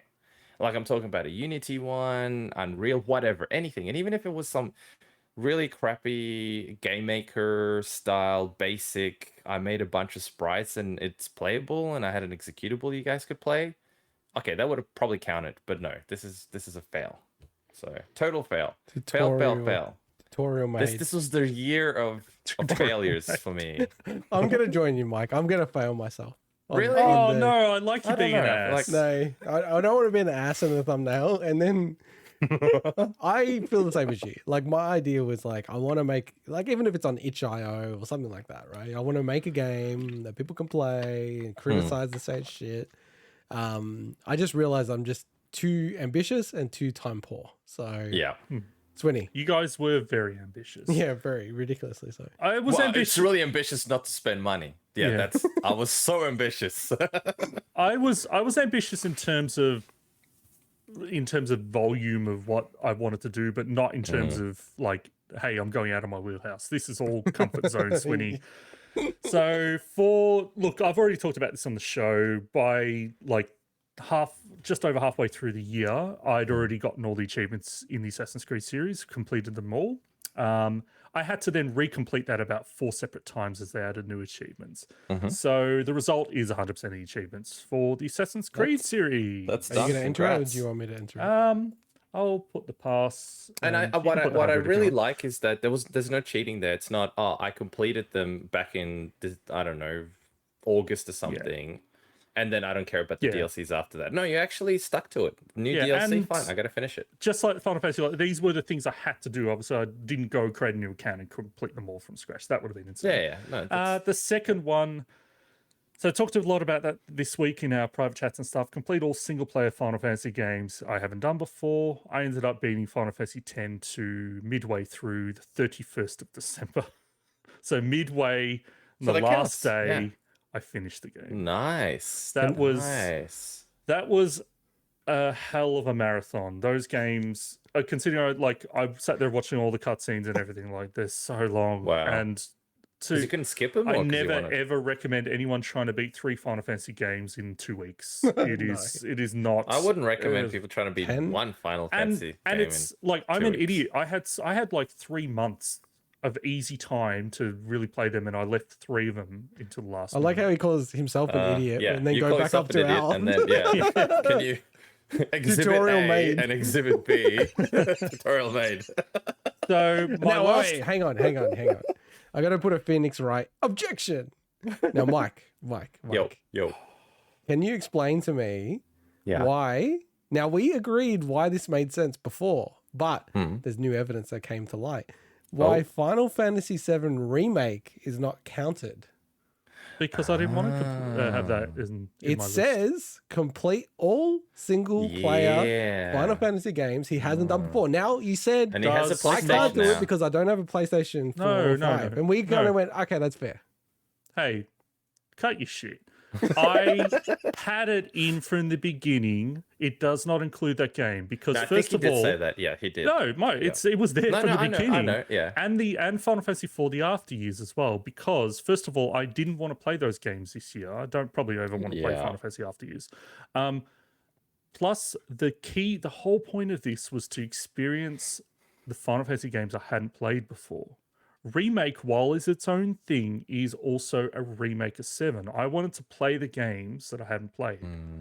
That's why I didn't also say, hey, it's the original SNES version, whatever. Like, as long as it's a version of the game, it's fine. And that's why up front I said, not Final Fantasy VII Remake. First of all, we talked about it previously. I'm probably going to wait a long time to play that until even the second one has come out, you know? So, man, All the it's things. a pass. It's a I'm pass. giving it to as a pass because I think ultimately There's no discussion. I am saying it's the intent behind should be it and ass, whether Yeah, no, it was all unlike Mike. I made everything clear up front about what it included. Well, and no, what it if you're didn't right, include. complete all single player Final Fantasy Does games. not Yeah, include. I'm saying I made it all. You need to have a spelt little out. one here. You need to have a little thing up here that says asterisk. I like Go how on. I'm the guy that's got receipts, and I'm the guy. You guys have got all fails, and I've got receipts. Hey, Anyway, this is a We're just painted. so This is a losers, painted okay? pass. This is a Max Verstappen pass right here. But go on. all right, my last one, which I've already mentioned, I've completed, but I'll obviously say yeah. reach an achievement completion total of 250 RPGs. So that was an increase of 31. I reached that lot. around mid-year. So That's crazy. So I Yeah. said, well, what is that? It's amazing. 31, that's nothing. So I ended up Yeah, how many reaching did you complete? 262 completed Damn, RPGs. this is like a pass plus an ass at the end. It's a pass plus ass. You should change everything to a fail. Pass plus ass. Now, the benefit of that is obviously I'm going to keep playing RPGs regardless if I reach that 250. But what I wanted to talk about, so if you, Indigo, if you can scroll down to the bottom of this page. All the way down? All the way down. So, obviously I needed some receipts. So this is my verification of it all. Damn. Here, I've got all the 100% of the Assassin's Creed series and the ones I needed. I've got all my save files, the times, the end screens of Final Fantasy, and I've got all the games and my 262 total from True Achievements. This is where it's scary, is the time. Now, some of this is approx, but it's pretty close. I estimated it would take me about 1,600 hours to complete this. It actually ended up taking me, where is it?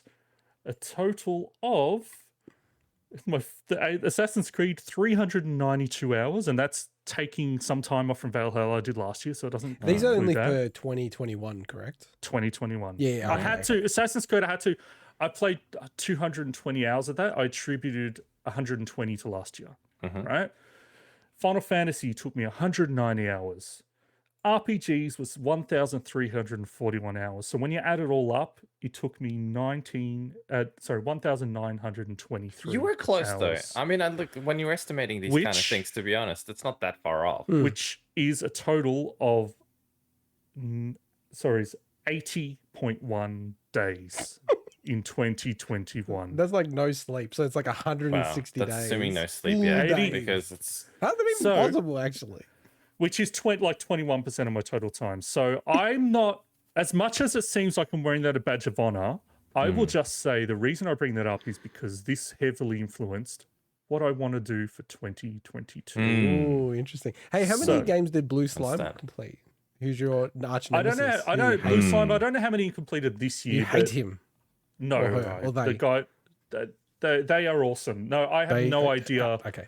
Twenty. You've said to me privately you hate Blue Slime. You've reported his account 50 times. You're just trying to just you have make a up for the voodoo fact. doll with their likeness. No, I would Right never off ever. camera. You're actually will getting never, close to ever Blue catch Slime, up. though. I I will don't think you were never, this ever close catch up. before, right? I will never ever catch up. No, but you'll get it. You're closer. You're way closer, right? I don't know.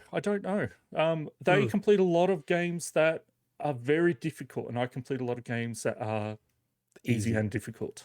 So, Look, by the way, I'm thoroughly impressed by this proof that you have. I do like it's this. Really this cool. Is good. This is But really cool. Again, where is The only proof I have is if you want me to show you my rental statements that I'm still renting because I can't get.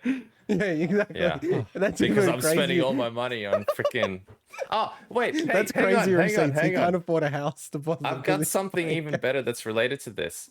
A couple of years ago, just before COVID, I bought a DJI drone.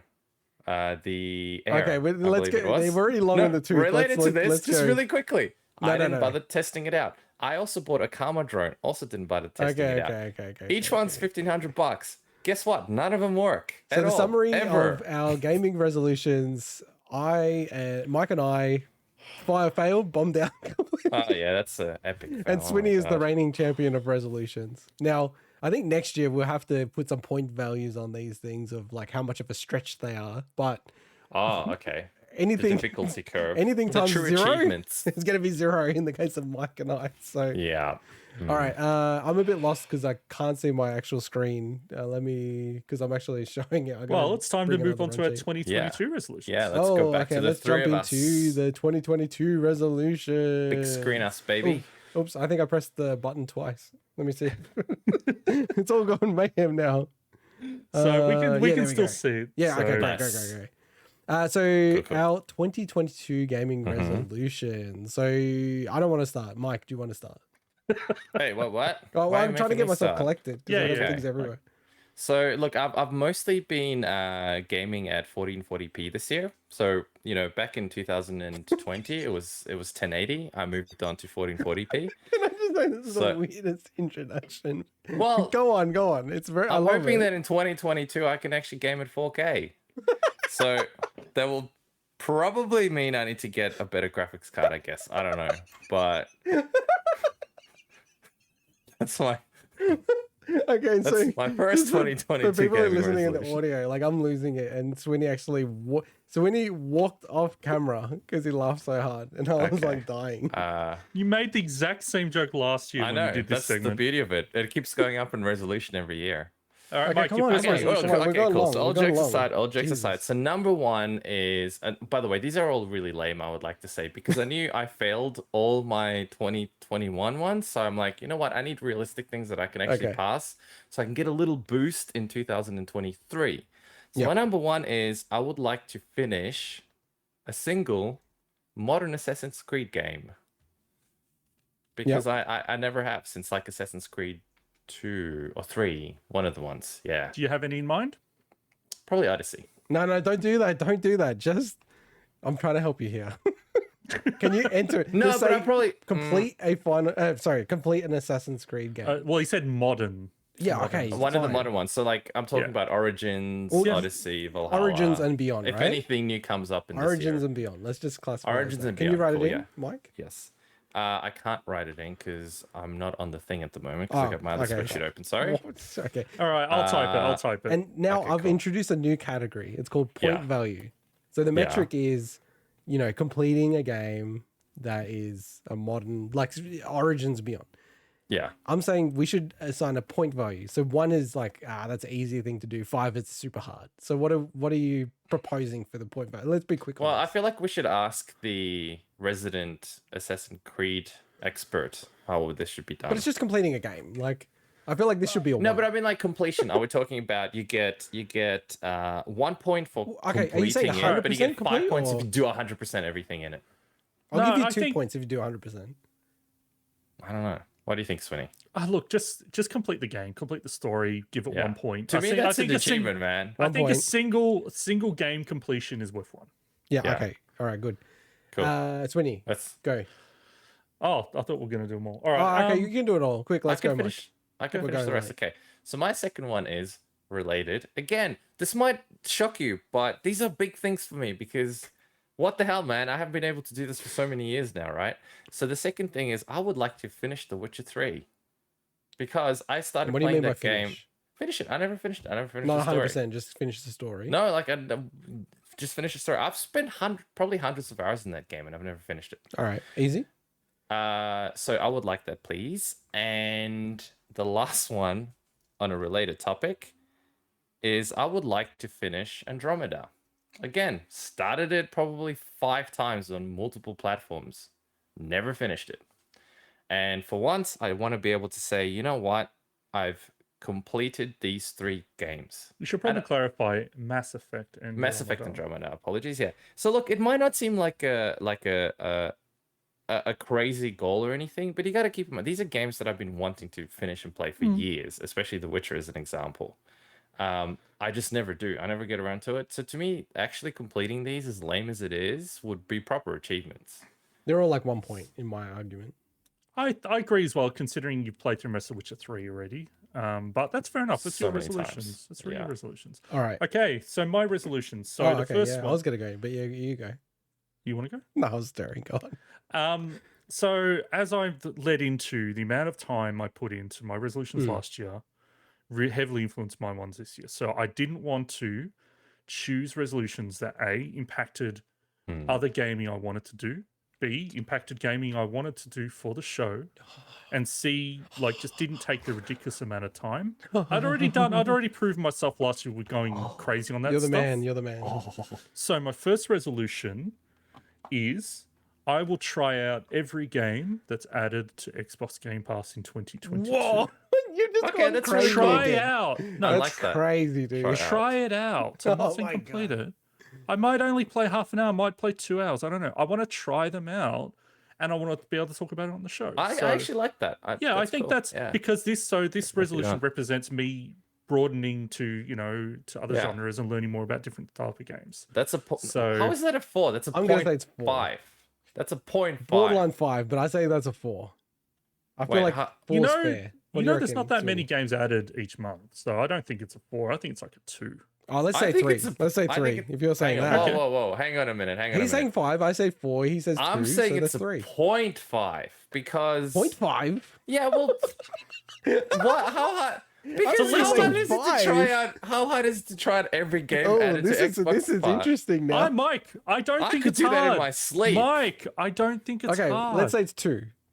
Well, I feel like it's way harder to finish The Witcher 3 than it is to just try a bunch I don't of think games. so. It takes dedication to actually just boot up every game. Like, But it's- Mike, I'm Not also going really. to talk about all of them on the show as well. Okay, you know, that's like, yeah, Yeah, but not that's probably at but that's least. not what he It's a wrote 2, there. man, at All he least. wrote there was try out. I want to see try out every game and talk about it in depth on the show. No, not in Not depth. in Just depth. talk about it on the Look at this show. motherfucker Talk trying to like, about change it. your I know. resolution. To an adequate God, degree on the Mike, show. Mike, you failed all yours last year. I passed mine. This resolution is not hard.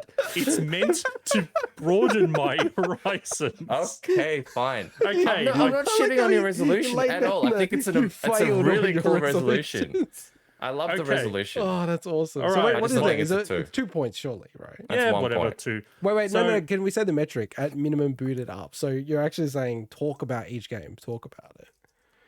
Yeah, okay, all right. Yeah, Yep. You can put that as a metric if you want. So my second resolution is complete, and I have to give some context. Complete my PS pile of shame. Oh, wow. PlayStation pile of shame. So Oh, I had this whole dirty dozen. So you've gone with a pile of shame. I like it. So this What's on this is 13 games because I want to do one Whoa, more than and, the Dirty and he's Dozen. getting 100% each one of them, the motherfucker. I don't know if 100%. I just want to complete them. So, but what I want to be clear, these games, I'm not setting an exact list. The reason being, right?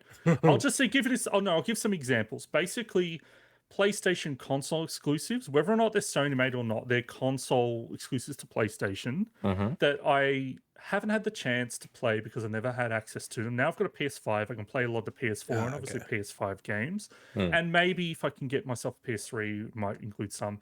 The reason why I don't want to set what the games are is because, for instance, if I start Uncharted 1 and I don't love it, I'm not going to put myself through the hassle to go and complete all of them just because I put it on a list.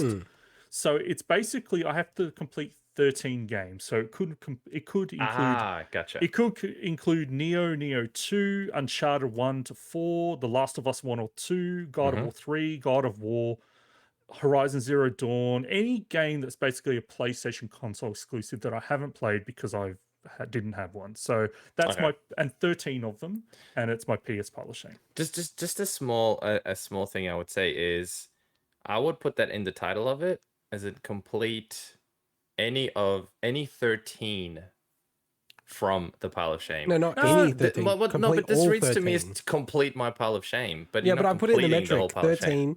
13 PS console exclusive games. We're talking about semantics here. Like, I know we're Hey, talking about semantics. semantics. Did I you know, not hear the but Final Fantasy VII remake? exactly. Intigod's going to come back next year and go, oh, but you haven't completed your entire No, but that's PS where the- pile of shame. but that's where the So, metric. That's where the metric comes in. We've recorded it. Okay, there. cool, So, cool. As long yeah. as No, but I'm going to Yeah. go back to that other show to see if it was that we said it was because Yeah, I you're- did. No, I said I didn't want to include it. Like I said, does not include. It didn't have Okay. to say why. It didn't include, dude. Come By on. the way, so far I love yours way more than I love Yeah. mine. Yours and my are shit. last, Yeah, mine are shit. and my last one. Fix them. My last Wait, one. no, we haven't done the point value. So I'm going to argue this is 3 points. Because you Yeah, that's complete fair games like nothing. But it's something. Whoa, Though. no, It's- you- Some of these games aren't long, and so I'll give you more I'd credit say because these are not achievements that Yeah, you can okay, get. fair. So I'll give you some none of my goals relate to achievements. Okay. Ooh. So what do you say? 3? Is that fair, Mike? Yeah, I think it's fair. Yeah. Okay. Yeah. My third resolution for 2022 is to complete a soul level 1 run of Dark Souls. Whoa. What? Wait, what? Write it in. What? To complete a soul level 1 An run. SL1 run Yes, an SL1. of Dark Souls. Complete Wow. a soul level 1 run of Dark Souls. That means I That's, cannot level up. Impressive. It is a famous run that probably thousands of people have done, but it still seems very tough and challenging. Something I've always wanted to do. So while the other represent like me broadening my horizons and me filling in, my history, this represents me wanting a difficult challenge. That's cool. I say But it's if you a said 5. that thousands of people have already done that, it's more like a 2 or a 3, right? You can put it. A No, four, dude, that's a 5. That's a 5. That's a four or five, that's a five five. works. Nah, it's a whatever. five. Like, Fuck That's a off. 5. I'm kidding. This is where he's like, and- "Oh, I'm okay at Dark Souls. I had a no-hit run the other day, but you know, it wasn't no, but that's the suboptimal." thing. No, but that's the thing. I'm not like I complete those games, but I'm not like I died at the bosses even though I've beaten the game like 10 times. Yeah. Like so, this is going to be a real challenge. But something I would have already started this last year, but I decided to make it as a goal for this year. So So- I have done a similar thing to you, Swinny. I've realized I'm far too ambitious, so I need to go like easy, medium, and then stretch. So my first one is finish the story of Ring Fit Adventure. Okay, that's cool. that's cool. You got So beat another World 11? 23. No. Yeah, 11 left. So what are we saying with the point value here? Given that I failed this based on last year. Well, I reckon 2 because it also requires physical effort to True, do. true. 2 sounds good to me because Alright. you are part of the way there. So Okay, then my second one is maintain a positive ratio completed games to bought games. Okay, that's cool. I like that. I feel like I buy games yeah. and then I okay. play a little bit, put it on my shelf, and buy another game, and I'm Mhm. like, I need to like change this dynamic. I don't like it. I'm getting uncomfortable. I'm turning into Mike here. This is. Yeah. I'm happy to buy games, and then it's like, cool, but having games and just sitting there and not even playing through half of it is just bothering me. So can I ask, right? Does this include like digital games you've gotten for free? no, because I said Okay. bought. No. Okay, yeah, no, that's fine. And the second question was, do you currently have a positive ratio? Oh no way. So what I was wondering, we clarify it's like reach and maintain or something? Or if you just want to put maintain, I'm just thinking I don't like know why I to wrote clarify you're maintain. not there at the moment. No, you no, know, no. so- Yeah. It's starting from now though, right? Isn't it? It's the ratio from now. So if you buy any game now, 2022 positive ratio. Yeah. Yeah, Okay. cool. That's a cool one. that's a good one. I That like that. seems like it'd be tough, man. I think it's tough, but I want to buy less games. So for instance, I will not buy the Advance Wars and Advance Wars 2 remaster, not remaster, but I guess it's a remaster that they're doing. I'm not going to buy it. I already can play them on the Game Boy Advance. I love those versions. I would just buy that shit. And I'm like, why am I buying this? This is I'm buying it for the sake of buying it, right? Do you have any idea how far off you are now, or you don't know yet? No, I'll definitely be like fair way off, to be honest. So that's because I'm thinking that sounds like almost a 5 to me. Ooh, a jeez. 5. Okay, I'll take it. It's a 5. I reckon it's a 3, but All right, we'll go 4. But that's what I'm We'll go saying. Like, 4. depends how many games he has. But to be play fair, I'm going to to buy a reach it. lot less games. I'm telling you this. I'm telling you guys this right now. But And that's when I what I'm wondering say, how well, hey, many. I told you guys that last year, and look what happened. and, But that's why knowing how far you off it really makes a difference there. Because I thought you said you're well away, so I'm thinking that's dozens of games. like how many games? I think I bought I would have bought like 20 games last year, easy. And I didn't finish 20 games. No way. Okay. I think I'd be about half. Like I reckon I buy 2 games for every game that I complete.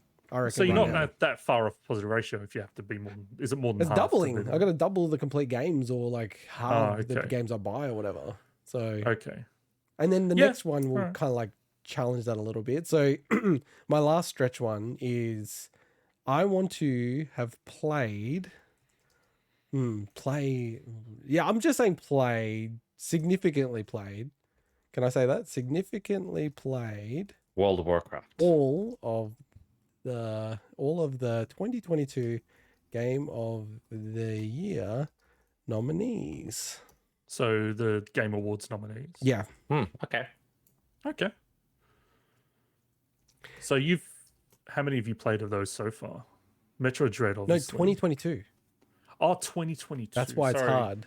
Sorry, I thought you were talking about. Okay. Okay, yeah, you're right.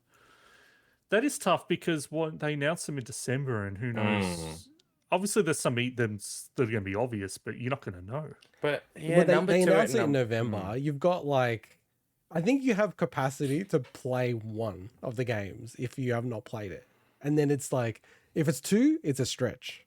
But if it's more than that, you're screwed. And if you're like me, this is you an can interesting fit them one, all in though. 2 weeks. Look at this guy flipping his. No, I'm not saying that's a good number thing. I'm just saying it's just like it's ridiculous. I did that. This is going to be an interesting one because I'm not saying it contradicts point two because it doesn't. It'll make it difficult. Yeah, it makes it harder. because of point two. Yeah.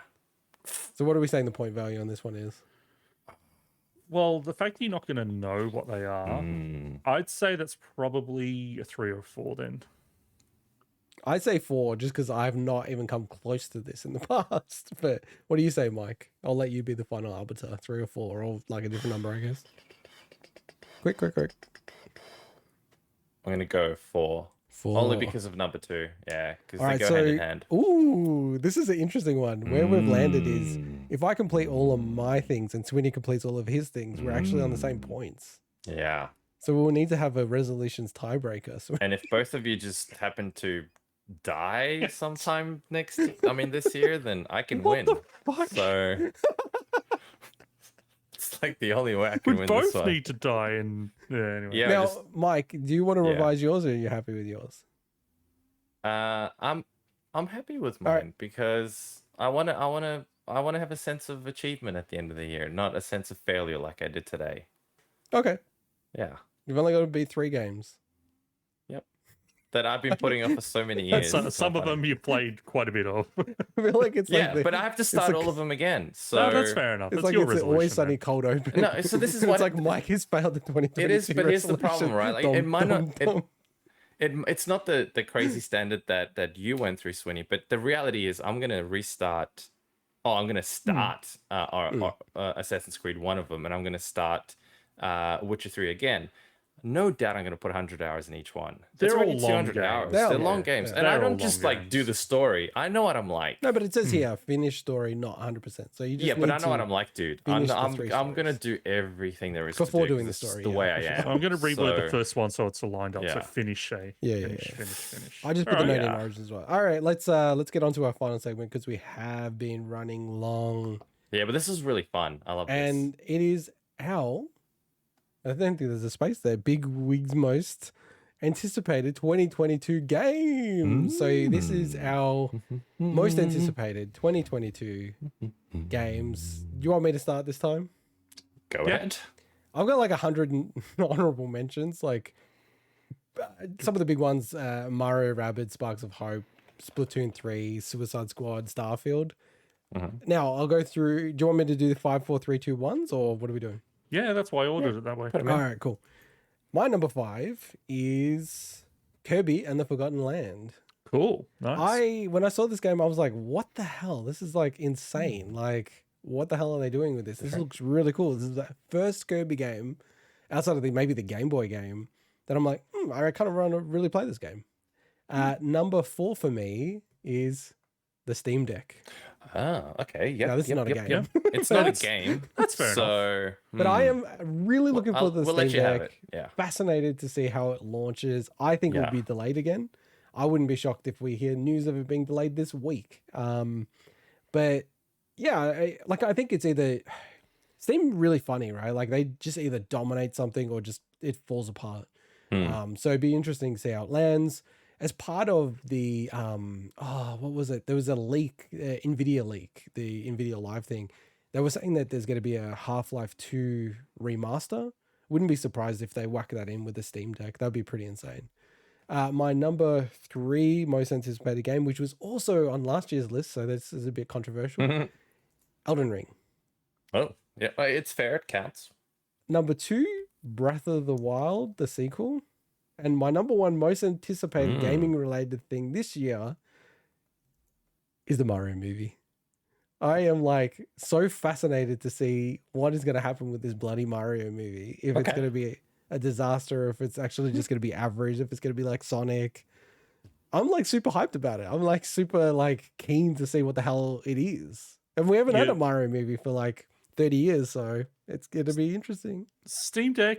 Yeah, and Mario movie. I think you're stretching this, but whatever. It's your list. It's your list.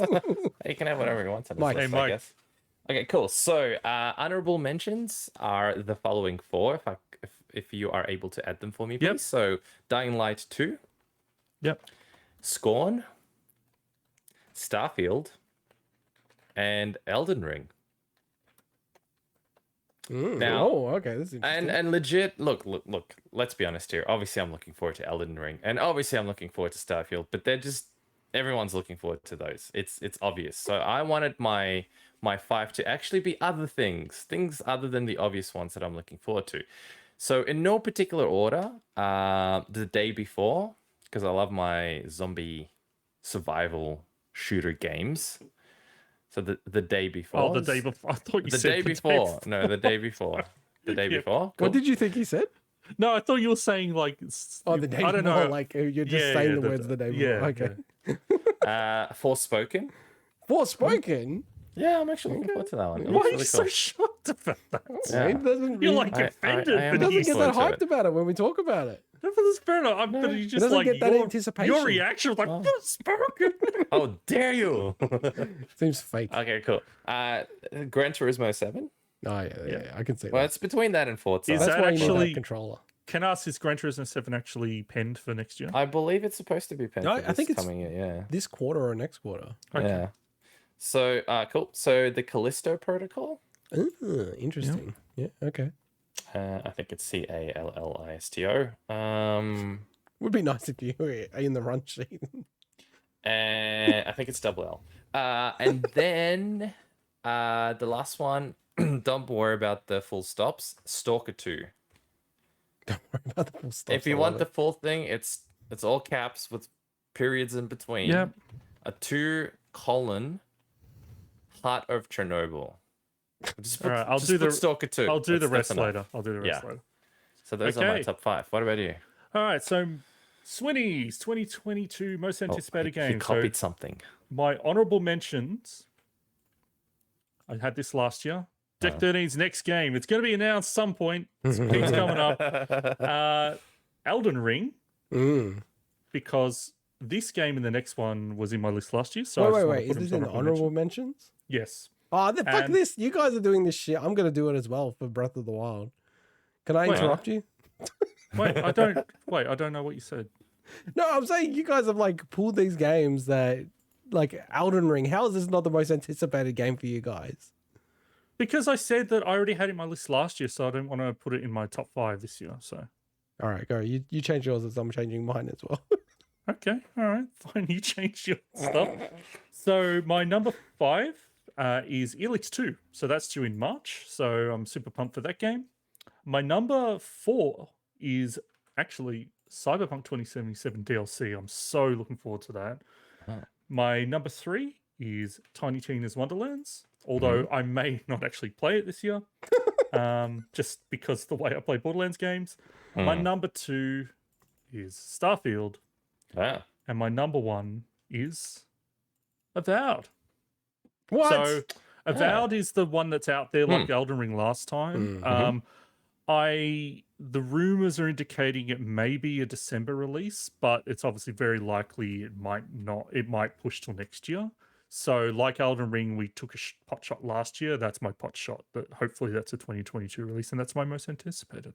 So I've changed mine because you guys didn't give me the memo that Elden Ring needs to be honorable mention. So No, it doesn't have to be. mine is now 5 Mario Rabbids 2, 4 Starfield, 3 Kirby and the Forgotten Land, 2 Steam Deck, and 1 Mario. Read the Mario room, Maker mate. almost Read the said- room. Read the room, dude.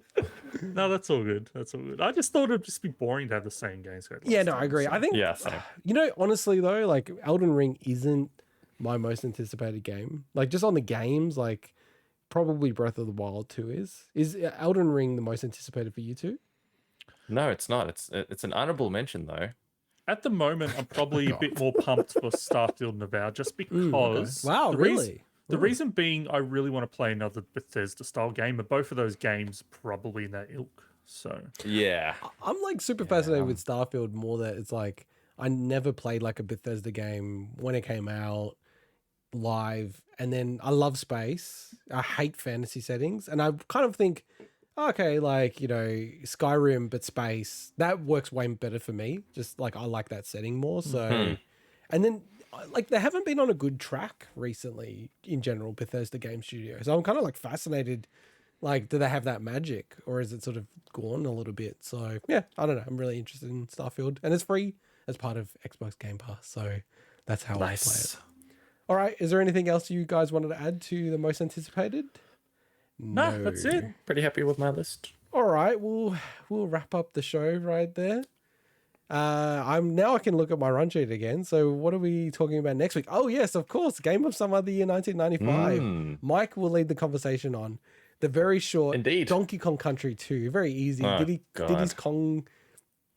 his conquest? Yeah, that's the right way. So right? Mike will lead the conversation, and I'll be sitting there having to correct every second sentence.